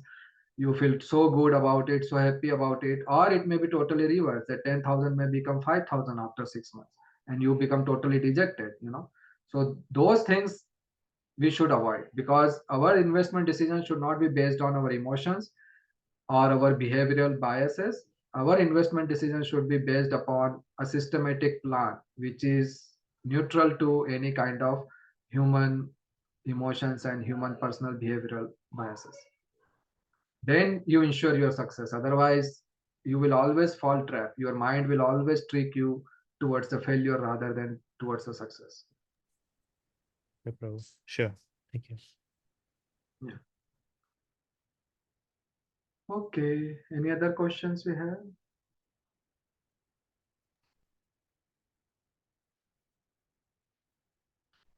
Shama Mataji, you have any question? Yes, Prabhuji.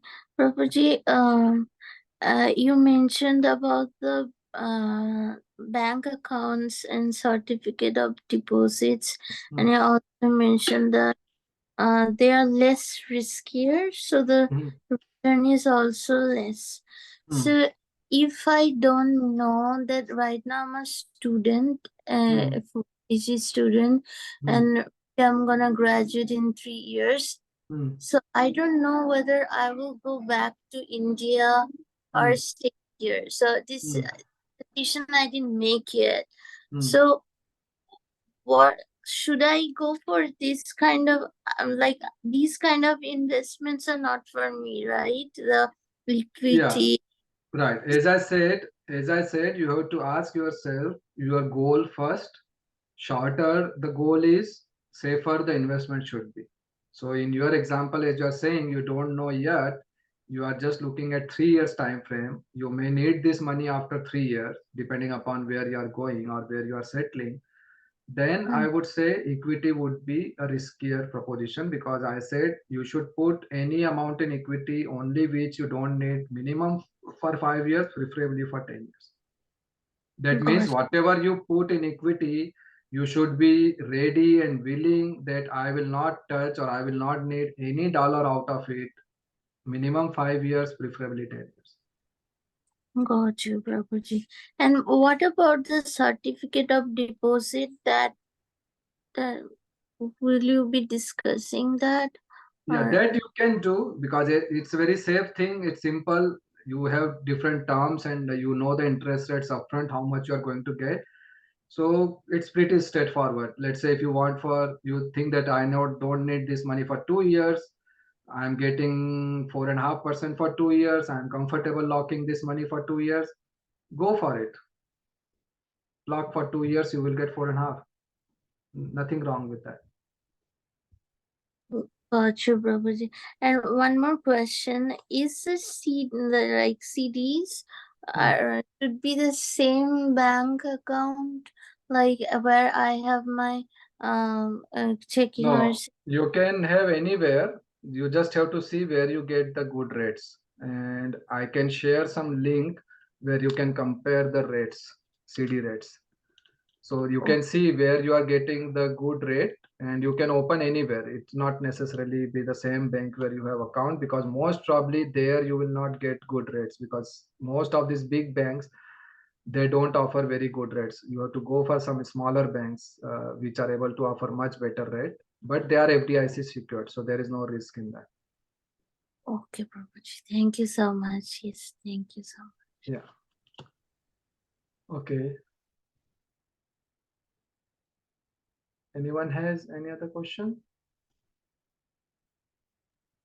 Oh, Hare Krishna. Prabhu, Yes. regarding the beginning of the presentation, Mm. I kind of missed the part that why do I need 2 credit cards? Like, is 1 credit card not sufficient?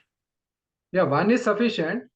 So I said there that you should not have more than two if you are not a disciplined, sensible spender. So technically, one is also enough. But if you have multiple, then you can use it to even better advantage for yourself. For example, I will tell you, let's say one card offers you 6% cashback on grocery shopping. Card offers you 5% cashback on travel and gas. One card offers you 2% cashback in general spending. So for a student life, I would say one is enough. But as you start family and as you get into a full-fledged job and your spending categories varies, like then you will be paying bills, you will be traveling, you will be buying groceries, you will be paying on so many different categories of things. So then if you have multiple cards, you can use it even better to maximize your cash rewards and increase your credit limit, your credit score, as well as your credit card bonuses which you get when opening a new credit card. So with combination of all these, you can get even more bucks for your spending. That's what it idea is. But if you feel overwhelmed with this and you feel comfortable just carrying one simple card, that is perfectly fine. No harm with that. All right. Thank you, Prabhu. Yeah. Okay. So One more question. I'm so sorry. yeah, no problem. So if there is multiple credit, maybe the question is very silly. So if I have for example, if I have multiple credit cards, the credit score is counted like cumulatively, like for or like each and every credit card will have its own score. No, score belongs to you, not to the credit card. So you have your own score as a person, and it will go up and down depending upon so many factors. So if you keep paying all your debt on time without missing any payment, then over a period of time, it should increase. And once it reach to a level of 730, 740, 750, then it should stabilize, because that's considered as a good, very good score. But it can go all the way up to 850 technically. Okay. So, but all it depends on number of factors, like how long you have your accounts open, how much you are using it, how many times, like if you not missed any payment, because many time if you missed even a single payment, it's a biggest hit on your credit score. So as long as you are making all your payments on time, never missed any of your payments, you have accounts open for 3, 4, 5, 10 years, you have multiple accounts, not just one account, then slowly, uh, getting up to 720, 730 is not a big deal. Within 6 months, you can reach there. But beyond that, then it takes time. And provided you are not doing anything which harms your credit score. Like, for example, applying for cards back to back. Like as I told, that you should not apply any 2 cards within 6 months of time frame. Like once you applied something, you should wait minimum 6 months to apply for the next thing. So like that, you have to follow the discipline. If you supply 3, 4 cards back to back, most of the time it will get denied, and then it will reduce your score. And then it will take another 6 month times to build it again. Like that. Gotcha, Prabhuji. Thank you so much. Hare Krishna. Yeah. Okay, so now we'll move next, because I'm not taking any break, because we are already more than 1.5 hours gone and still lot to cover. So we'll keep continue. If anybody need bio break or something, short break, they can just go and come back. Okay. So now let's discuss, once you start work, then these are the basic things you will get at your workplace, which you should pay attention to when you are enrolling. So first thing is most important, health plan. I briefly already discussed about it, that you should select plan which offers health savings account and which is high deductible. So in this you will pay the lowest premium, plus you will be able to save and invest in health savings account. So that should be your criteria for selecting which health plan I should select. Second, I already spoke, you should opt for 401k and to the limit, at least minimum, where you get full employer match. If you want to contribute more, you can do that, but minimum you should do this much so that you don't lose any free matching from the employer. Third thing, it's very nominal, generally less than $10 per paycheck.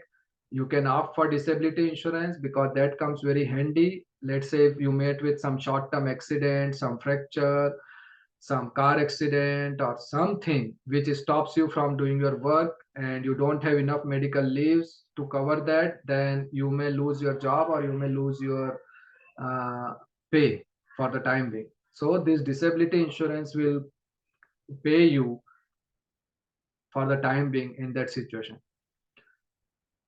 Then you can decide to get life insurance, but I would say not through employer, because life insurance you should never get from your employer, for one simple reason, that this benefit is tied to your employment. Now moment you leave your employment, your life insurance is gone. And this life insurance is so personal thing which is attached to our life. We want to keep it for life with ourselves only. So we don't want to keep it at the mercy of our employer.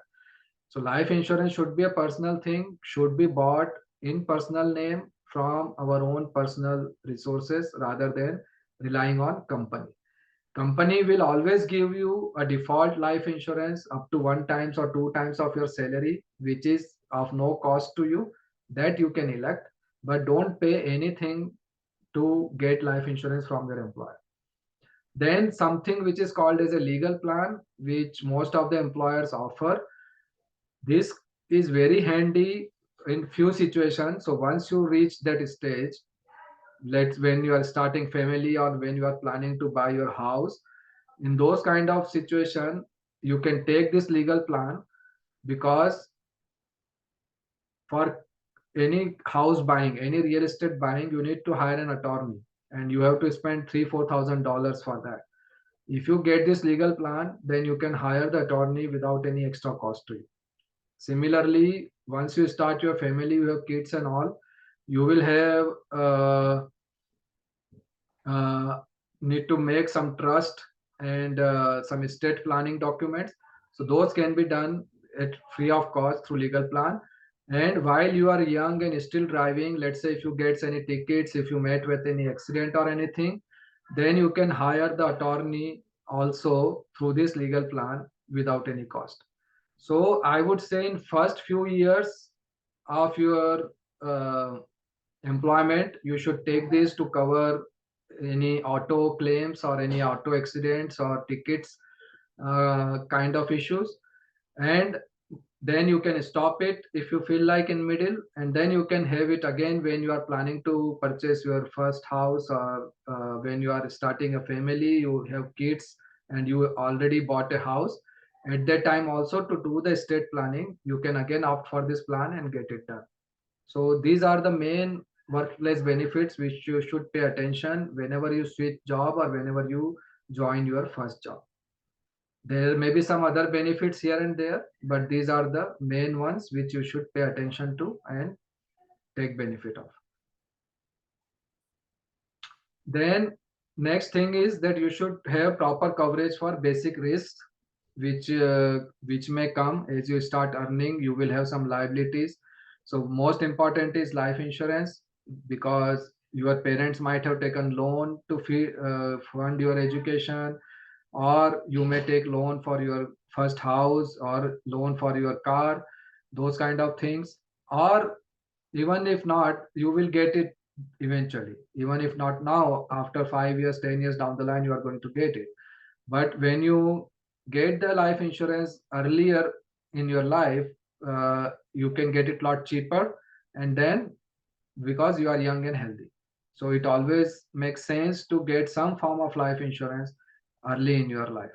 But most definitely when kids are born, or most definitely when you get married or take any loans or liabilities. At that point, you should have life insurance to cover, so that in case of any unfortunate death, those who are dependent on you does not get into any kind of financial distress. Second is auto and home, that is mandated by law, so you will definitely have it, but you can club together to get savings. And another thing is, in both this auto insurance and home insurance, you can opt for high deductible to lower your premium. So again, idea here is same. In case of any claim, there are some deductible amount, let's say $500, $1,000 or $2,000, which you have to pay for each claim before company pays. So since you are young and you are just started driving, or you just got your car, the premiums may be quite high. So one way to reduce premium is to increase the deductible. So just that in case accident happen, you may get some hit in terms of high deductible, but if no accident happens, then you are paying lower premiums over the years. And then once you have good history and 5-10 years of 4-5 years of driving history and everything, no claims, accident free, then premium will reduce, and at that time, if you want to reduce deductible, you can do so. Similarly, for health, I already discussed, take a HSA plan, eligible plan insurance, unless you have some major planned surgery or some major health condition on which you expect a big expense, so that you don't want to pay that much deductible. Only in that scenario you can opt for other plan, but in most of other cases, for all general practical purpose, you can opt for high deductible health plan. Then similarly for tax planning, you will be given lot of options to save tax or to pay tax and save money. So the thing is that the more you want to save tax, that means you have to lock your money until retirement, because most of the plans for tax savings are like that. And you may need money early on in your life for various goals like car, house, and settling up and things like that. So you have to create a balance between how much tax you want to pay versus how much savings you want to do and save taxes. So as you are single, then your tax liability will also be higher, because in US, when you get married, you file married jointly, then your tax amount will also get reduced accordingly. And if only one spouse is working out of the two, then you can reduce your tax liability almost in half. And then when kids born, you get some extra discounts or credits for kids as well. So that also reduces your tax liability. But early on in the career, when you are single, most probably you are still living in a shared accommodation or with your parents, where your individual expenses are pretty low, then you can make use of all these contributions to lower your tax limit. And I will briefly explain major ones. So like for first 40,600, you don't pay any tax. So first 14,600 of your earning is always tax free. Next, you can contribute up to 23K into 401K account for this year.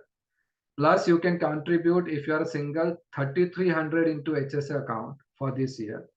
Plus, you can contribute if you are making less than 160K, then you can contribute up to 6,500 into traditional IRA, even after maxing out your 401K.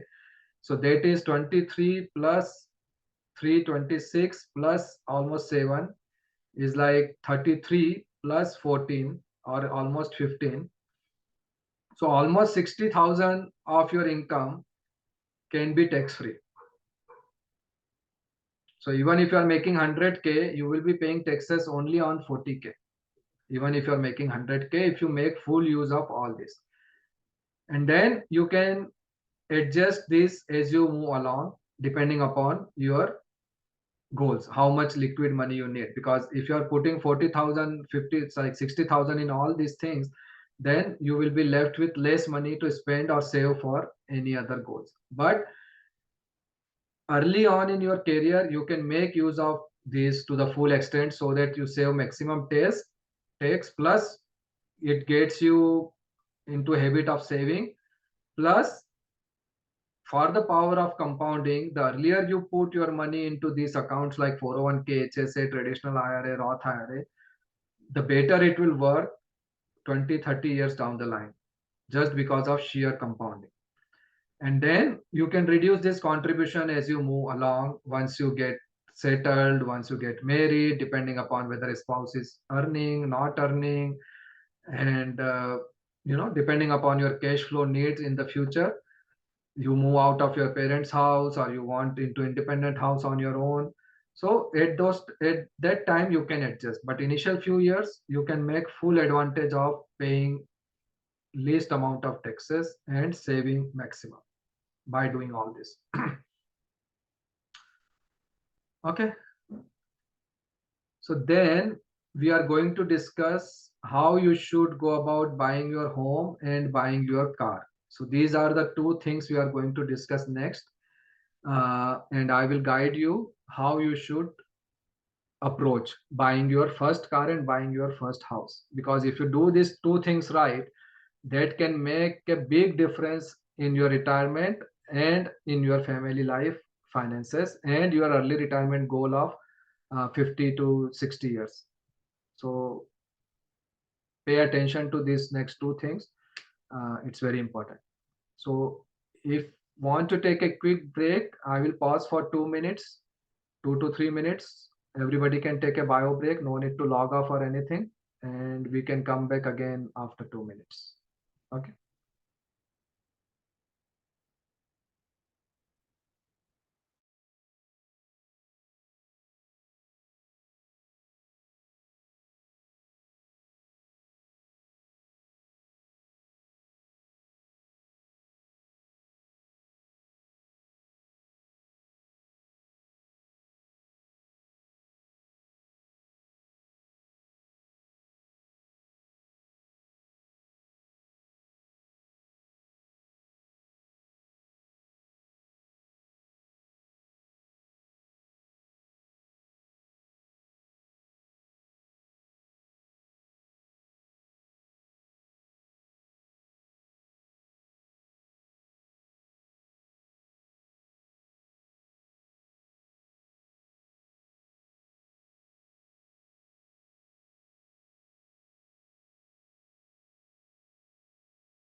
Okay, I'm back.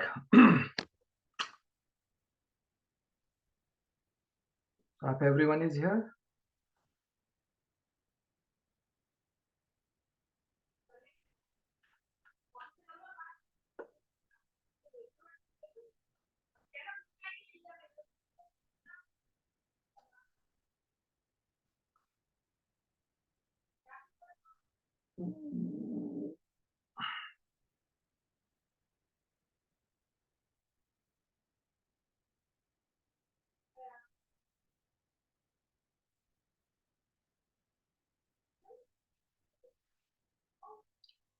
Okay, so we'll start.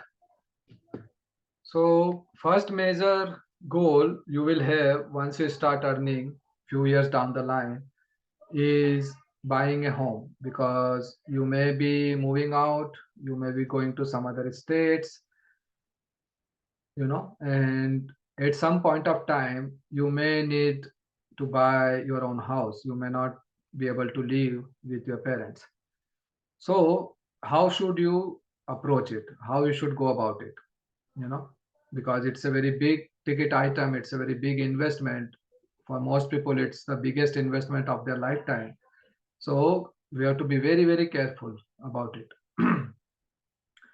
So again, we follow the same principles here, need versus want, because house is a need, but it can also turn into a want very easily. So it's a need because we need a shelter, we need a place to stay. We don't want to keep on paying rent all our life. We want some sense of security in terms of where we are living, right? But which kind of house to buy? That's where it can turn into a want. Whether I want a small enough house where I can live with me, my immediate family. I want a big house just because I am earning more or I can afford more.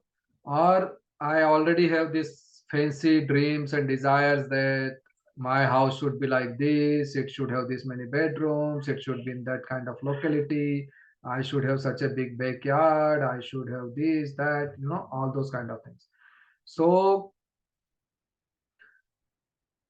if we do it right in a sense that for the very first house, you should always target to buy a very small house, because you are not going to increase your family immediately. You are not going to have some big guest or some such any such things going on in your life. So let's say you are in your late 20s, early 30s, and you are in a situation where you may need to buy a house. Then go for a townhome kind of house or a condominium kind of house. Don't go for a single family 3-4 bedroom house, because most probably you will be living alone, or you just got married, you are just husband and wife. Anyway, you don't need such a big house. Second thing, buy house only after you have saved at least 20% for the down payment. Most of the time people make a mistake that they just pay 5% down payment and they go and purchase house, and then that creates a lot of problem going forward. So those of you who don't know, down payment means this is the amount of money which you are putting in from your own pocket, and rest you will borrow from a bank. So if your house cost $400,000, that means you are putting 80,000 from your own pocket, and then rest 320K you are borrowing from bank. So when you decide, or when you see yourself that okay, I need to buy house in next 2 years or 3 years or 4 years, then you should start saving for the down payment beforehand. And once you have enough down payment to pay 20% of the house cost, then you can start looking and then you can buy. Next tip is that you should buy old house of same size. So let's say you want to buy a townhome or a condominium of 1500 square feet or 1800 square feet, like that. Don't go for brand new construction. If you go for existing house in the market, you will find it for 20 to 30% less cost. And then before buying, do proper rent versus buy analysis to see that based on current market condition, whether it is making sense for you to buy now, or you should wait for some time and still continue to rent. That may be cheaper for you. And another thing to consider is that you should buy only when you think stability in your job and the place of work. because if you move around too quickly, or if you move around from one state to another or one city to another city, and if you buy a house, then that may not be a great situation to be in. So you should go about buying a house only when you feel certain that, yeah, I'm going to work with the same company or at least in same city for next foreseeable future. Then you can think about buying a house.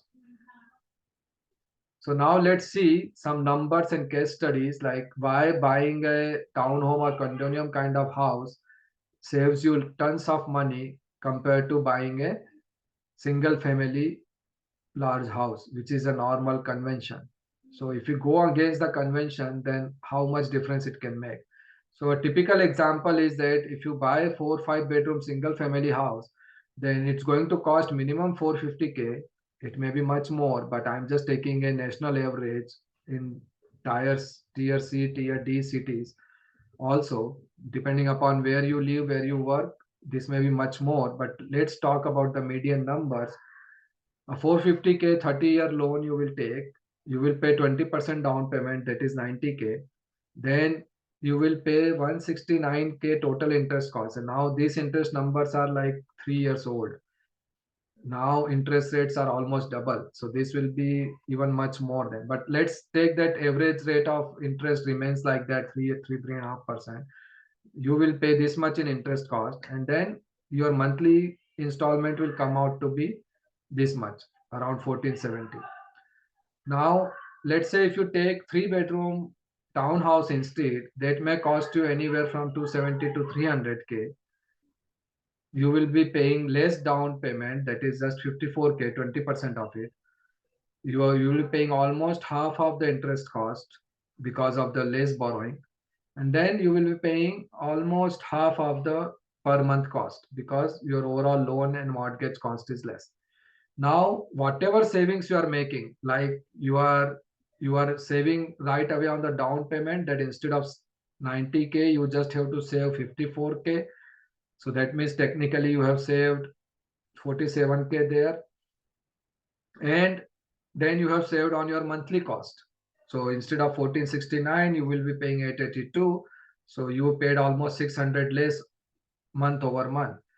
Now if you use this extra money, whatever you save in down payment and whatever you are saving monthly, if you invest that money with the same principle which we discussed earlier about equity investment, then that money can grow in 15-20 years to a sizable amount where you can fund your kids college without any problem. You don't have to save anything extra to fund their college education. So it's a very simple thing. Even with a 3 bedroom house, you can live with 2 kids comfortably. It's not a problem. You can live in this kind of house maybe your lifetime, no problem. So if we buy house keeping all these criteria in mind, then you can save tons of money, and then you can fund your kids education without taking any other extra savings or without taking any risk or without doing anything fancy, without any anxiety. Similarly, let's come to car. This is another thing which many of you might be excited, or many of you might have already thought about, okay, this is the car I want to buy, or like that.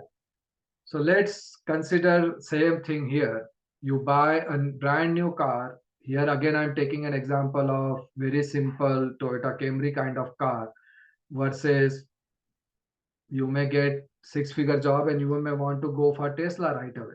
It's your choice, but just see how much difference does it make if you buy a brand new car versus an old car, and how much difference does it make to finances over a long term. Again, for example, let's say you buy brand new Toyota for 30K, you will be paying 3150 in loan interest. Again, these numbers are old, like at that time loan interest rates were quite low. If you buy now, it will be like around $6,000, $7,000 in interest only. Then as the cost of car is more, you will pay more sales tax and more tax, registration tax and all that. And then since car is brand new, you will pay more on insurance because you have to pay for more for covering the cost of loss in case of accident. Versus you buy a 5-year-old car, same brand, maybe whichever brand you are targeting for, same brand, same model, you can buy 5-year-old, which is like 30, 40, 50, 60K miles driven. You can find that cost maybe half the price of the market. Whatever brand new car is costing, you will get that almost at half the price of that. Your loan, tax and insurance will reduce less than half because your original cost of car is less than half or almost half. And you may have little extra maintenance because now it's a little old car, so it may need some maintenance, so you have to pay some maintenance cost.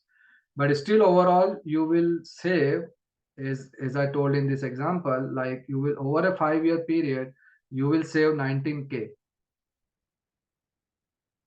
That is $616 per month. And if you invest this 616 in equity fund, just like we discussed, it will grow to 24K in 5 years and much more in 15-20 years.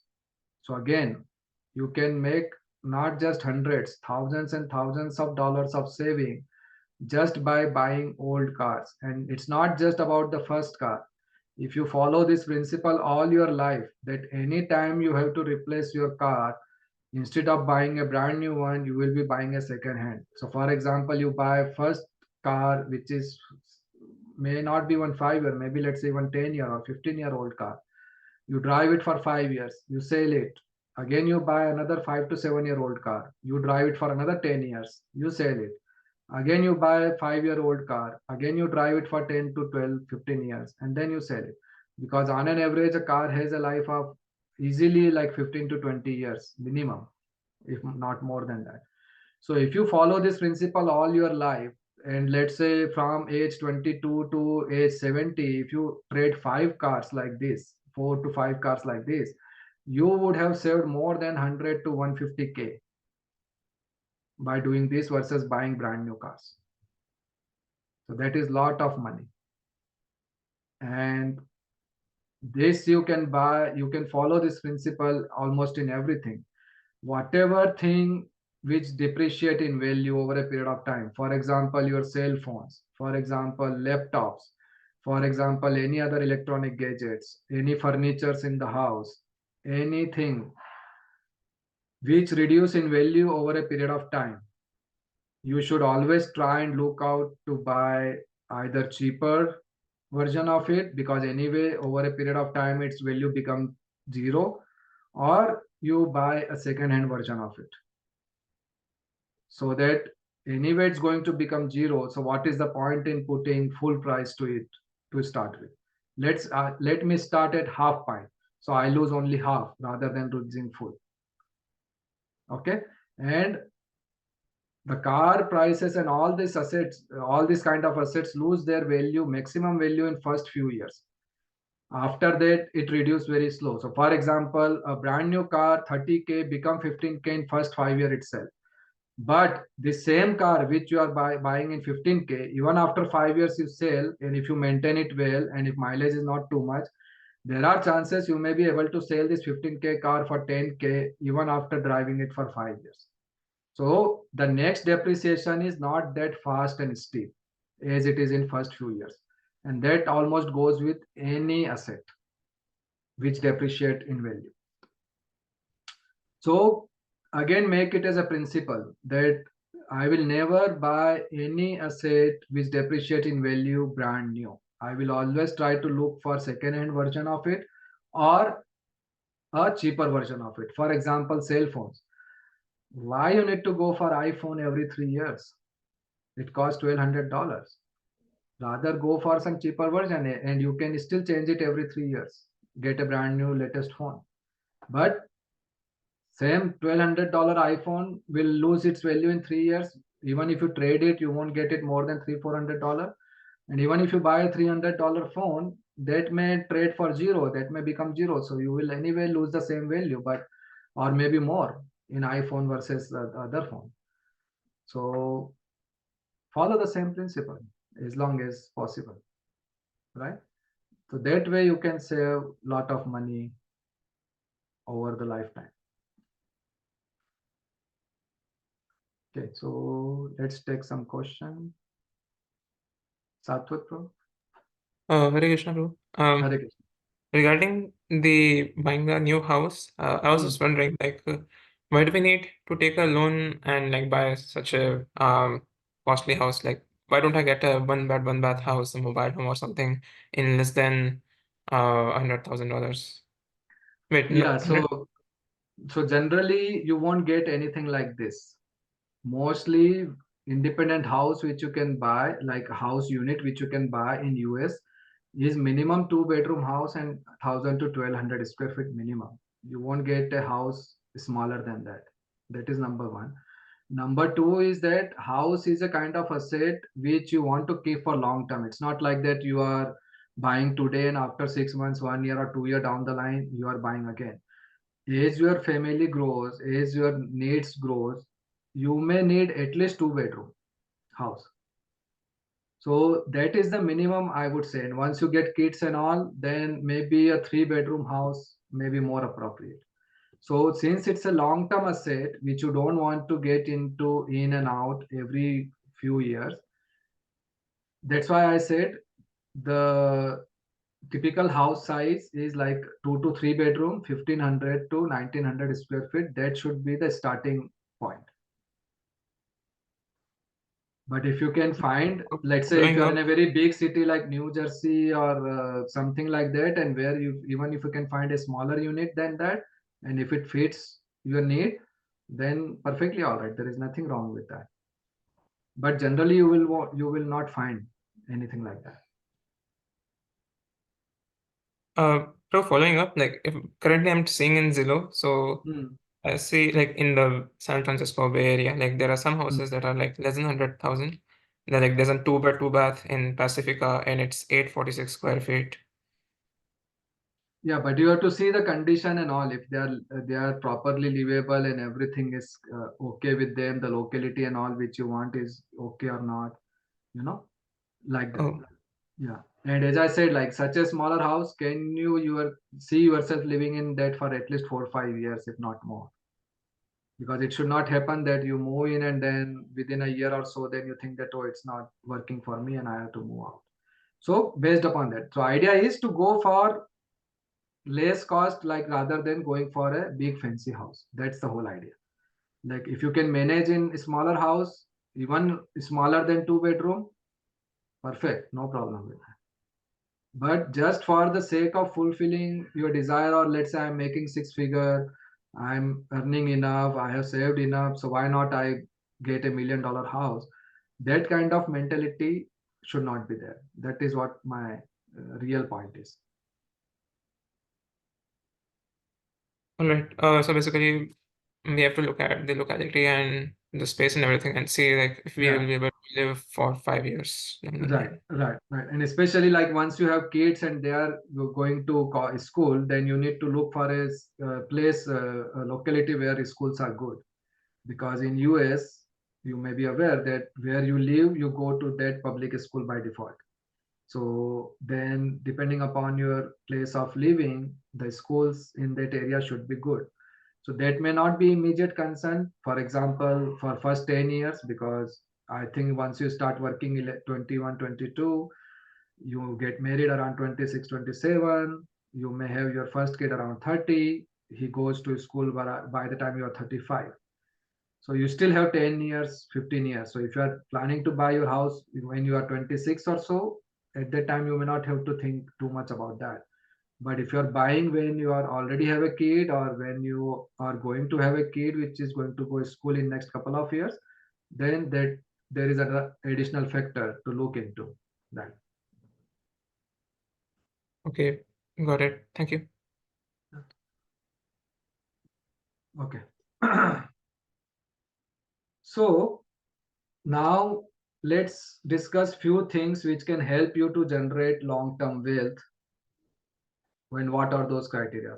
So one important criteria is hold on to same job for long term.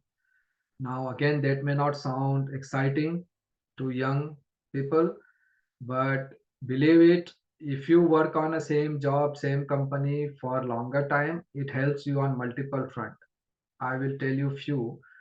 One is that you get to learn something on a specific area in more depth, because if you switch job every 6 months, 1 year, 1.5 year, then you don't build expertise on any either domain or any technology or anything like that.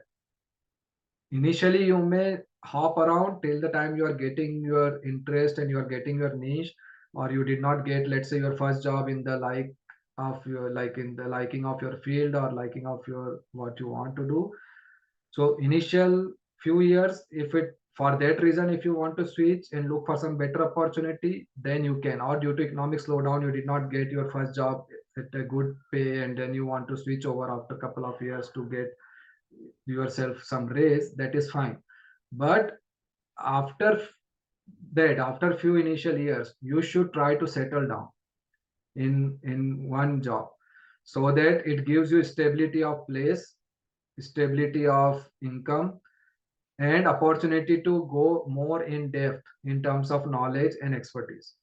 Because once you spend some considerable time in one company, then you create some specific skills and some specific niche for yourself in that area.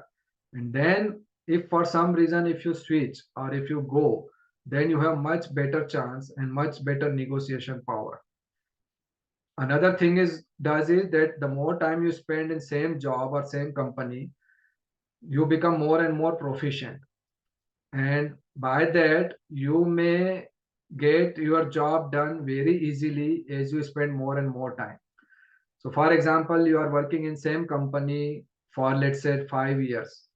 Now let's say if somebody new comes in your place in that company, then for the same amount of job which you are doing in 4 hours, he may take 10 hours or 8 hours to do the same job. Similarly, let's say if you are going to some other company and you are replacing somebody who was working there for 5 years or 7 years, and you are new there, new people, new system, new applications, new technology or whatever, then there would be a learning curve. And to create the same kind of expertise and same kind of command and same kind of hold, it will take some time for you.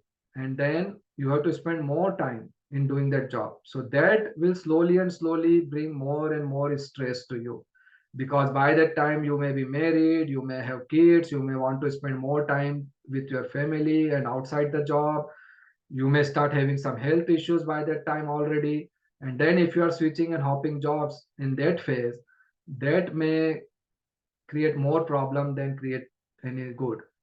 And third thing is that you get discipline in your investments and your savings if you remain with the same job.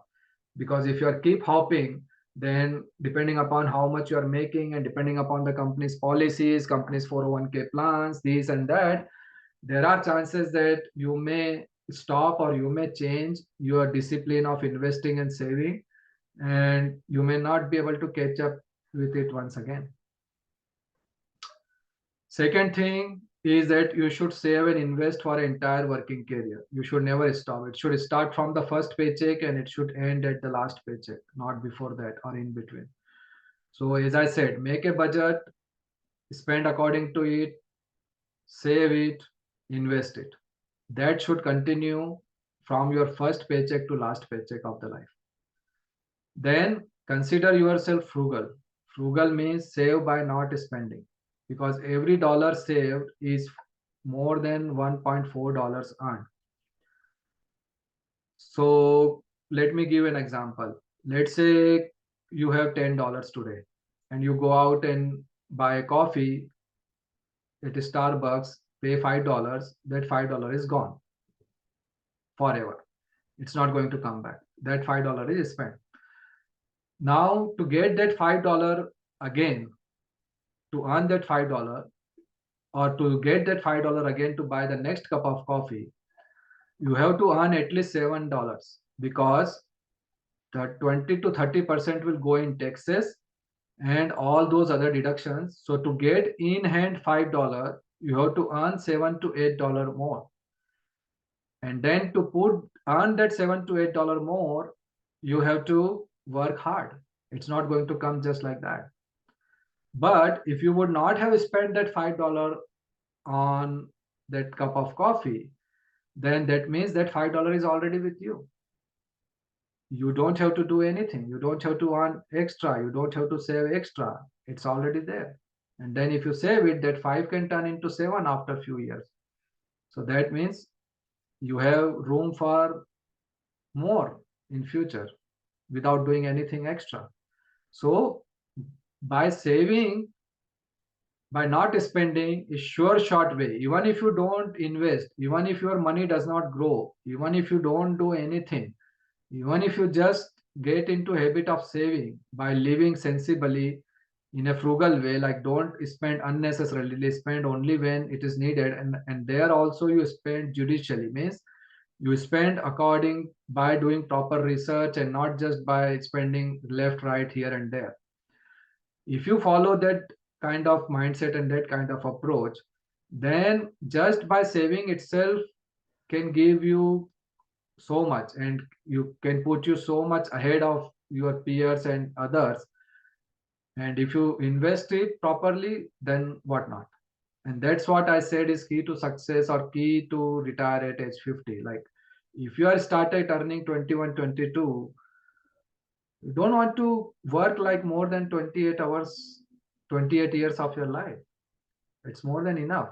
We don't want to work like 40 years, 45 years of our life just to make our ends meet and bring food to our table. That's not the goal.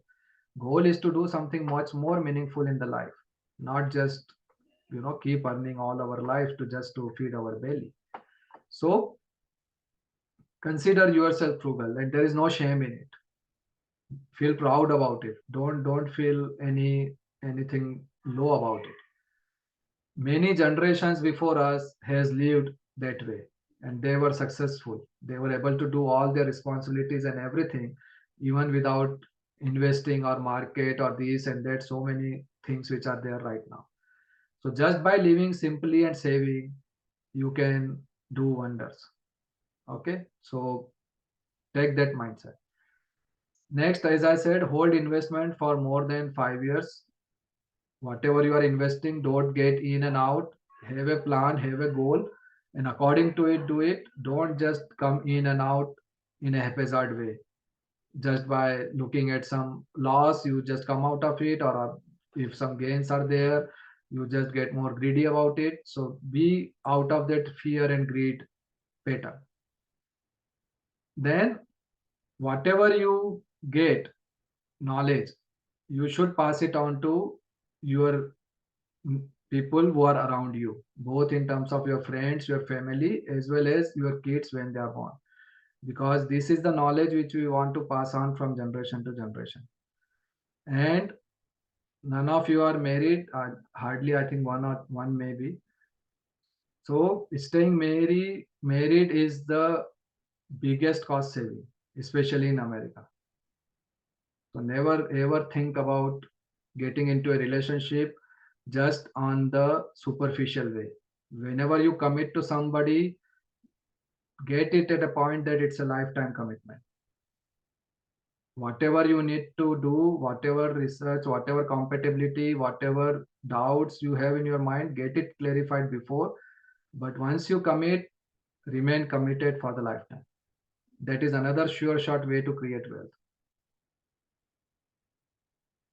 Because in US, once you get divorced, half of your wealth is gone, half of your social security is gone. If you have children, for the lifetime you have to give support for them, even if other partner is having enough money. So all those things are very, very expensive and bitter. So never ever try to get into that kind of thing. Okay. Then another thing is that where do we get ourselves updated for whatever basic personal finance things which we need to learn. So it may not happen that you have access to somebody all the time.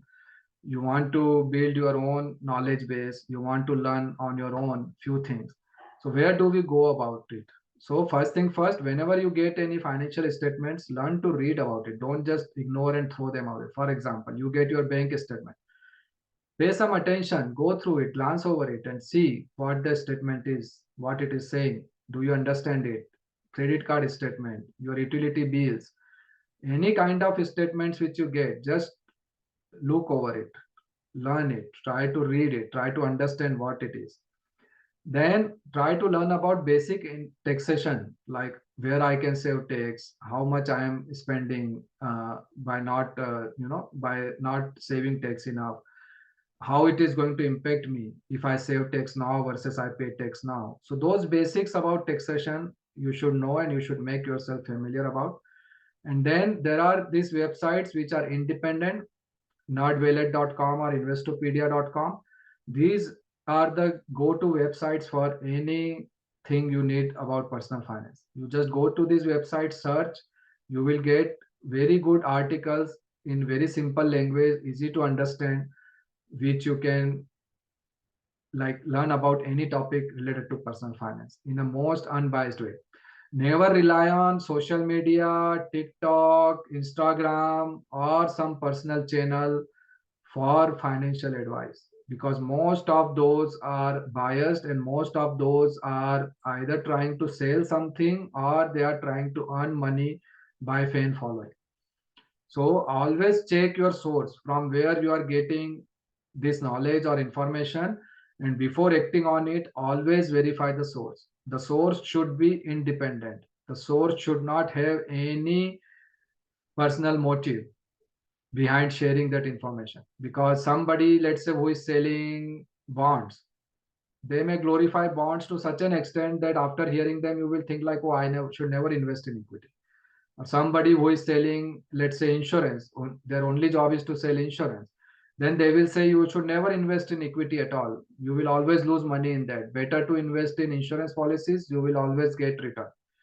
So like that. So depending upon who you are listening to, you may get misguided. But if you go to independent source like Investopedia or NetWallet, they are not taking any money from you, they are independent websites, they are written by articles written there are by professionals, so you can get a good first hand unbiased information there. So always keep this in mind, that from where you are getting personal advice, and you should never get it from somebody which may be biased for their own personal interest rather than yours.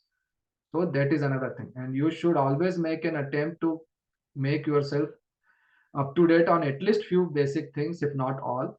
And another thing is, never hesitate to take professional advice if you need to, because another mindset which one develop over years is that for finance matter I don't want to talk to anybody, I know everything, I can invest in stock myself, there are so many social media channels are there, so many videos are there on YouTube, we teach you how to invest, how to do trading, how to do this, how to do that, so I can do it myself, what's the harm, why do I need to talk to some professional? So that should not be the case. Unless and until you are really good at it, you really understand what you are doing, you know the pros and cons, you can go into the depth, you can read the company's balance sheet, you can know past and future, you can figure out all the numbers and crunch it and dissect it and figure out what is good, what is bad, then better to rely on professional help rather than, burning our hands and getting some bad experience. Like as I quote, like as we go for legal advice, we go to attorney. For medical advice, we go to doctor. Similarly, for personal finance advice, we should go to professional if we are not feeling confident ourselves, or if there is something which we need proper guidance and proper planning. Done. Last but not the least, these are my contact details. I will also share in email. So you can approach me directly for anything in future also, any questions which you have, anything you want more information on, or in any life situation you come across and you think that I may be of some help, so feel free, and you can share it with your friends and other people as well who are in some kind of need. So I will be more than happy to help. And next time or in future, whenever you feel like you need to know in detail about anything more, then we can cover some specific topics as well, and we can go more in depth. This was an introductory session, so I just tried to kept it to the very basics and very high level, so that it gives you some starting point and some mindset for future. But we can always go deep and discuss specific topics in more details as you get further in your journey and a need arise. Okay, so thank you so much for this opportunity, and now we can have an open forum for any final thoughts, any questions, any other concerns, or maybe you can turn on your videos. I can just have a darshans of you and then recognize you if we meet next time somewhere. So we can have some talk for next 10-15 minutes. Thank you.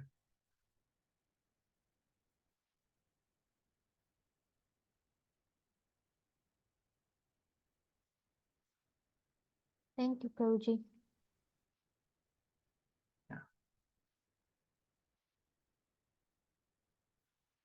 Thank you, Prabhuji.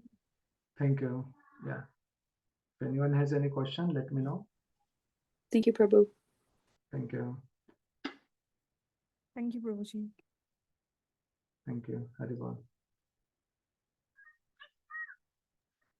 Hare Krishna Prabhuji, thank you so much for kind of like very detailed thing and guidance.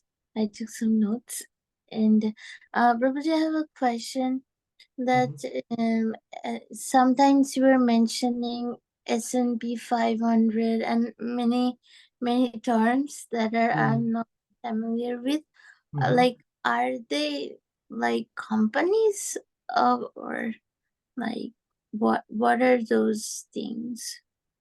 Yeah. So when you invest in a stock market, then there are, how do you judge how market is doing? So for that, each country has some indexes. So for example, in US, there are three major indices. One is called as Dow Jones, one is called as Nasdaq, and another is called as S&P 500. So as I told, S&P 500 is the list of companies, top 500 companies in US out of all the companies. So whichever are the top 500, they are part of that index. So when you, let's say when you say I'm buying one S&P 500, that means you are buying a portion of all those 500 companies, not just one stock.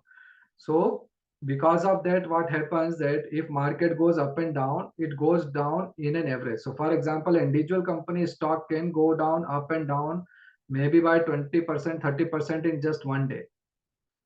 So for example, you have Facebook. So few months down the line, Facebook stock dropped 30% in just one day.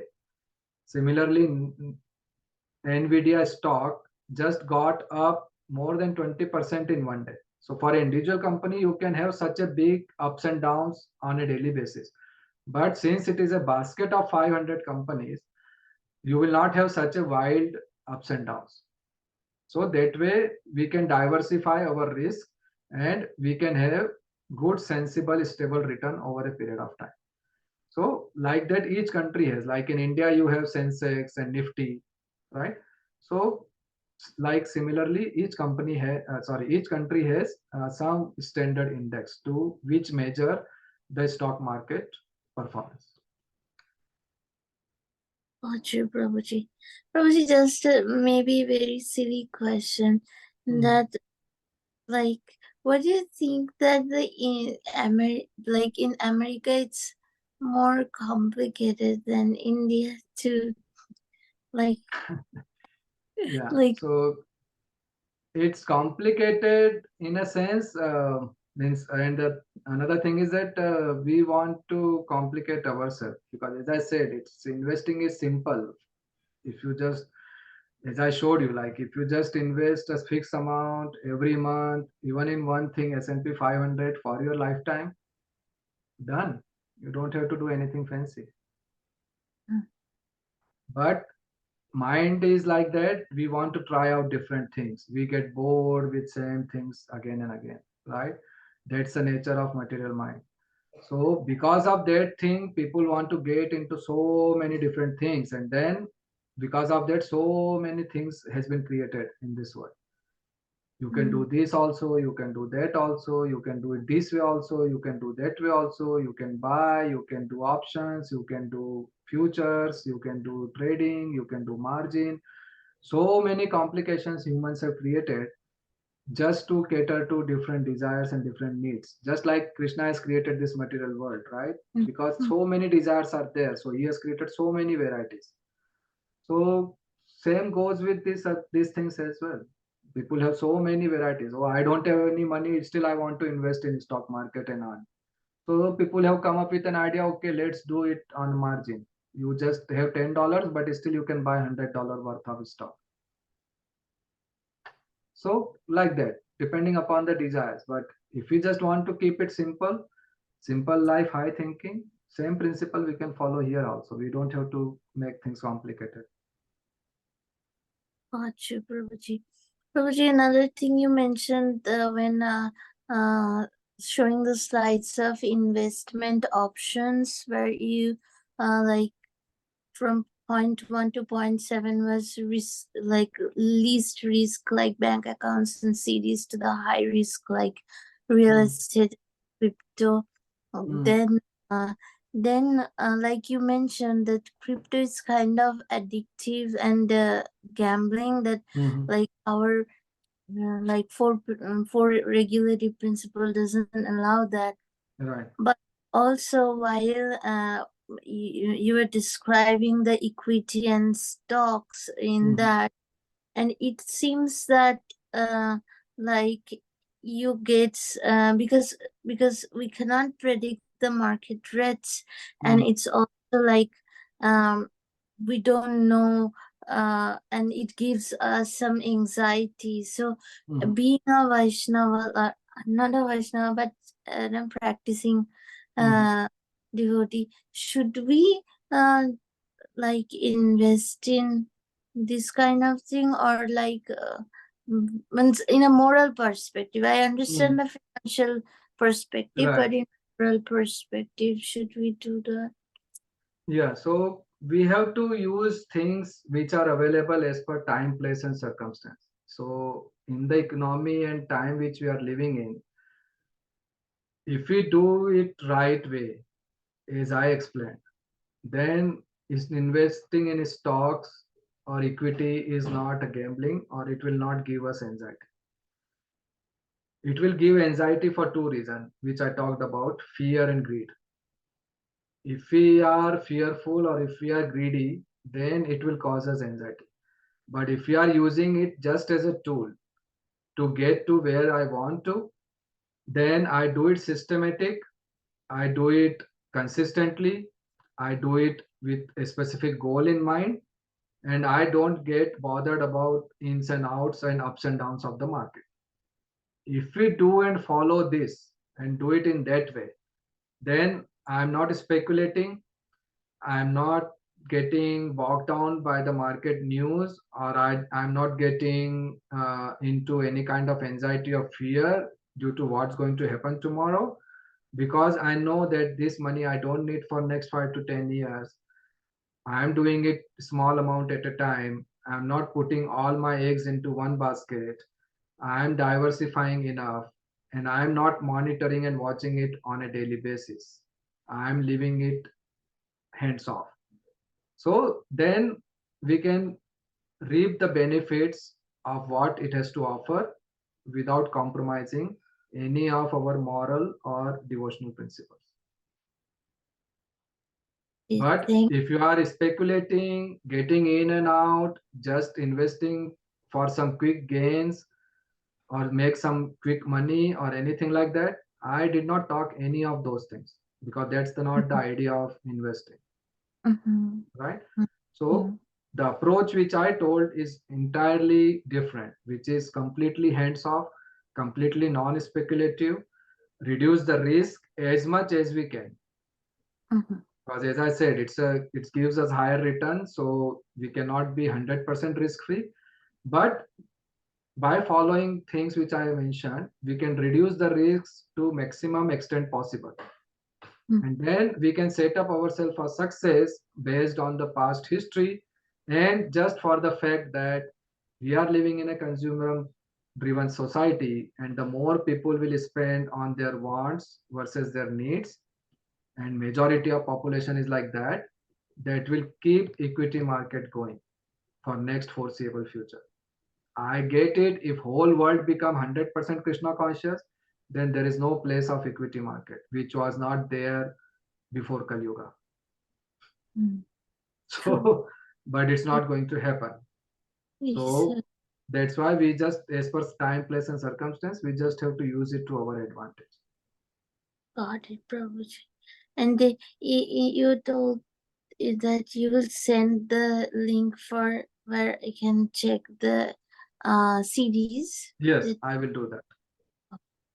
Thank you so much. Thank you. Thank you. Yeah, Hare sure. Krishna. Hare Krishna. Yes, Lakshya.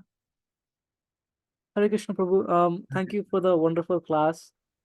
My question was, when we're choosing to invest, to do dollar cost averaging in the S&P 500, like, how do we choose do we choose S&P 500, NASDAQ? Do we do it at like several, like, how do we choose the best?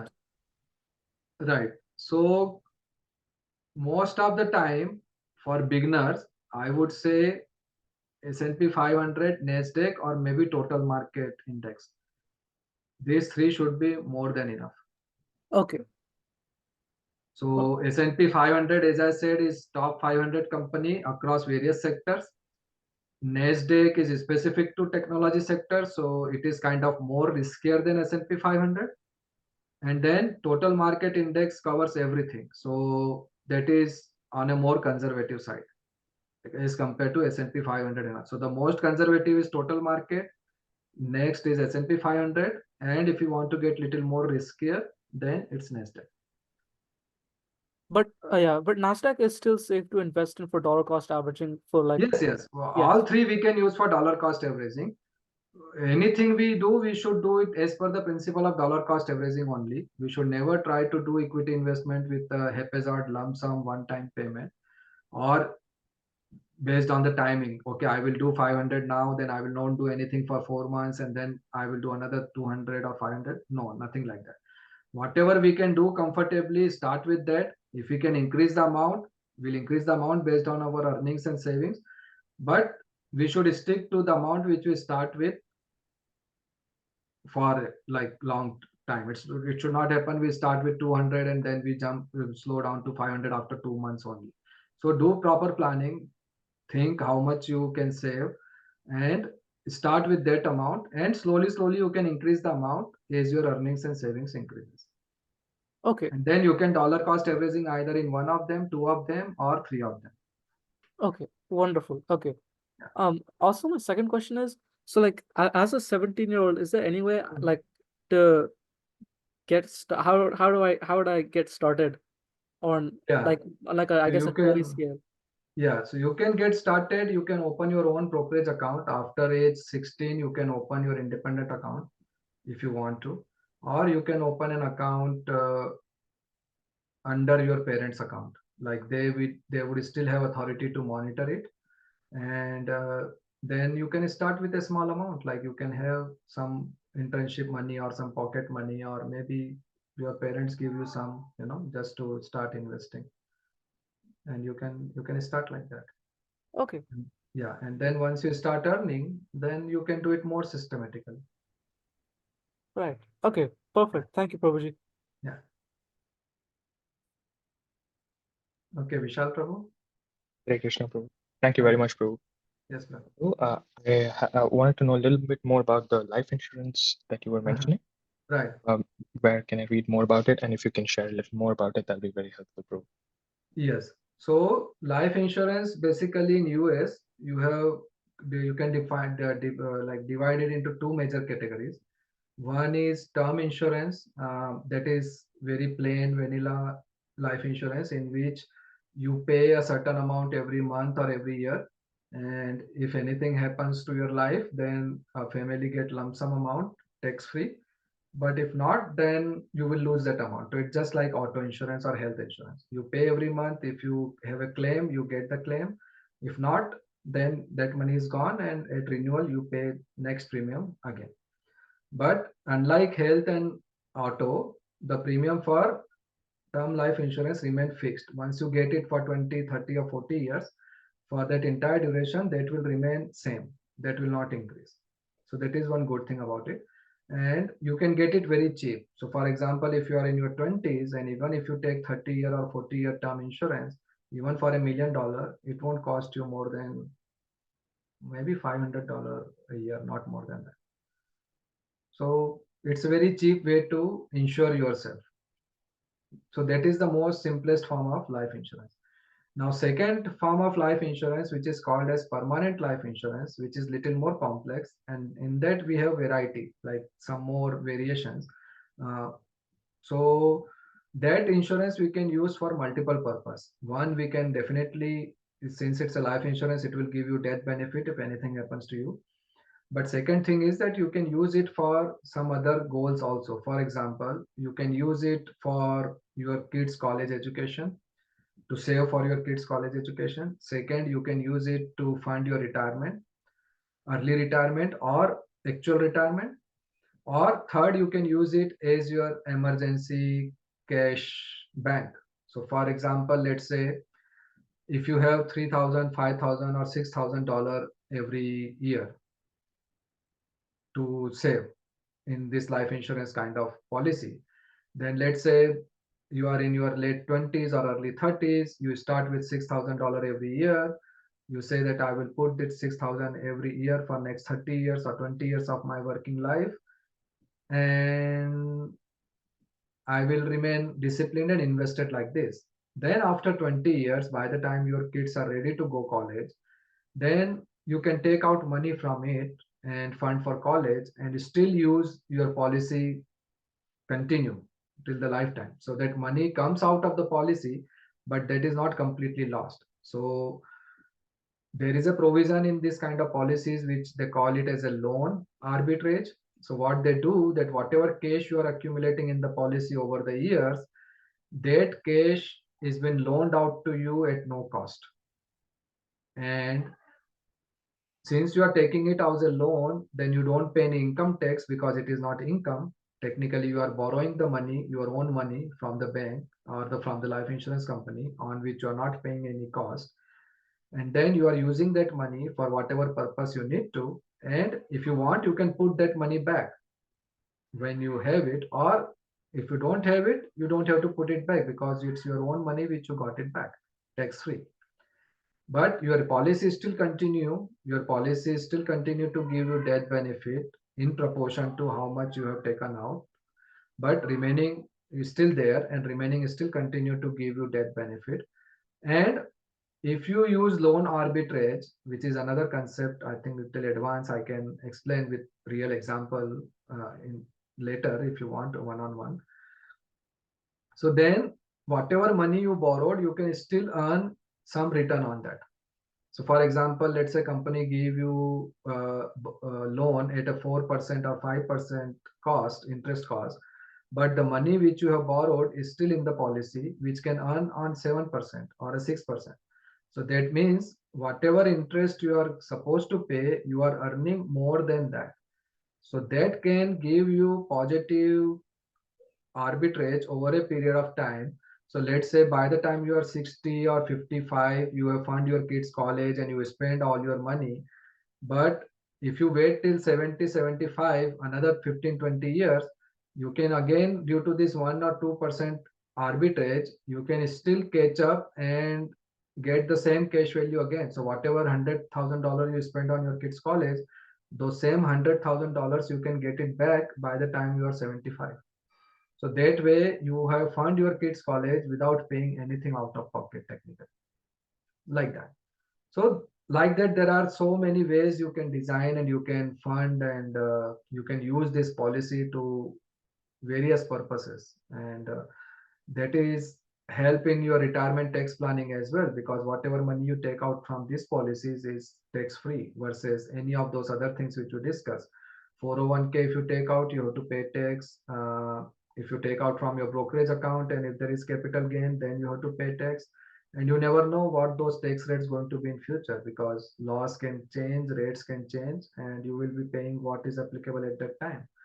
But since it's a life insurance policy, no government can tax you on death benefit and no government can tax you on the loan, because it's a borrowing, it's not actual income.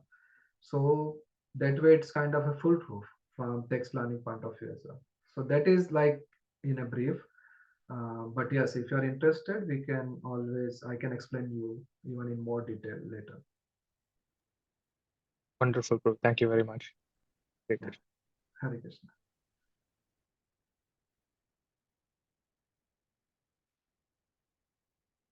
Okay. So if there is nothing else, then we can close the session here. So Laksha, you have any further question? No, Prabhu, I just wanted to say thank you so much for the wonderful session. Hare Krishna, I learned a lot. Thank you. Thank you so much. It's my pleasure, and I'm glad that you all joined and participated so enthusiastically. So, and I hope that you learned something which you can carry back and make yourself more stronger in terms of financial discipline and follow whatever we discuss here. And as I said, I'm always available. I will share my contact details in email as well, so you have it handy.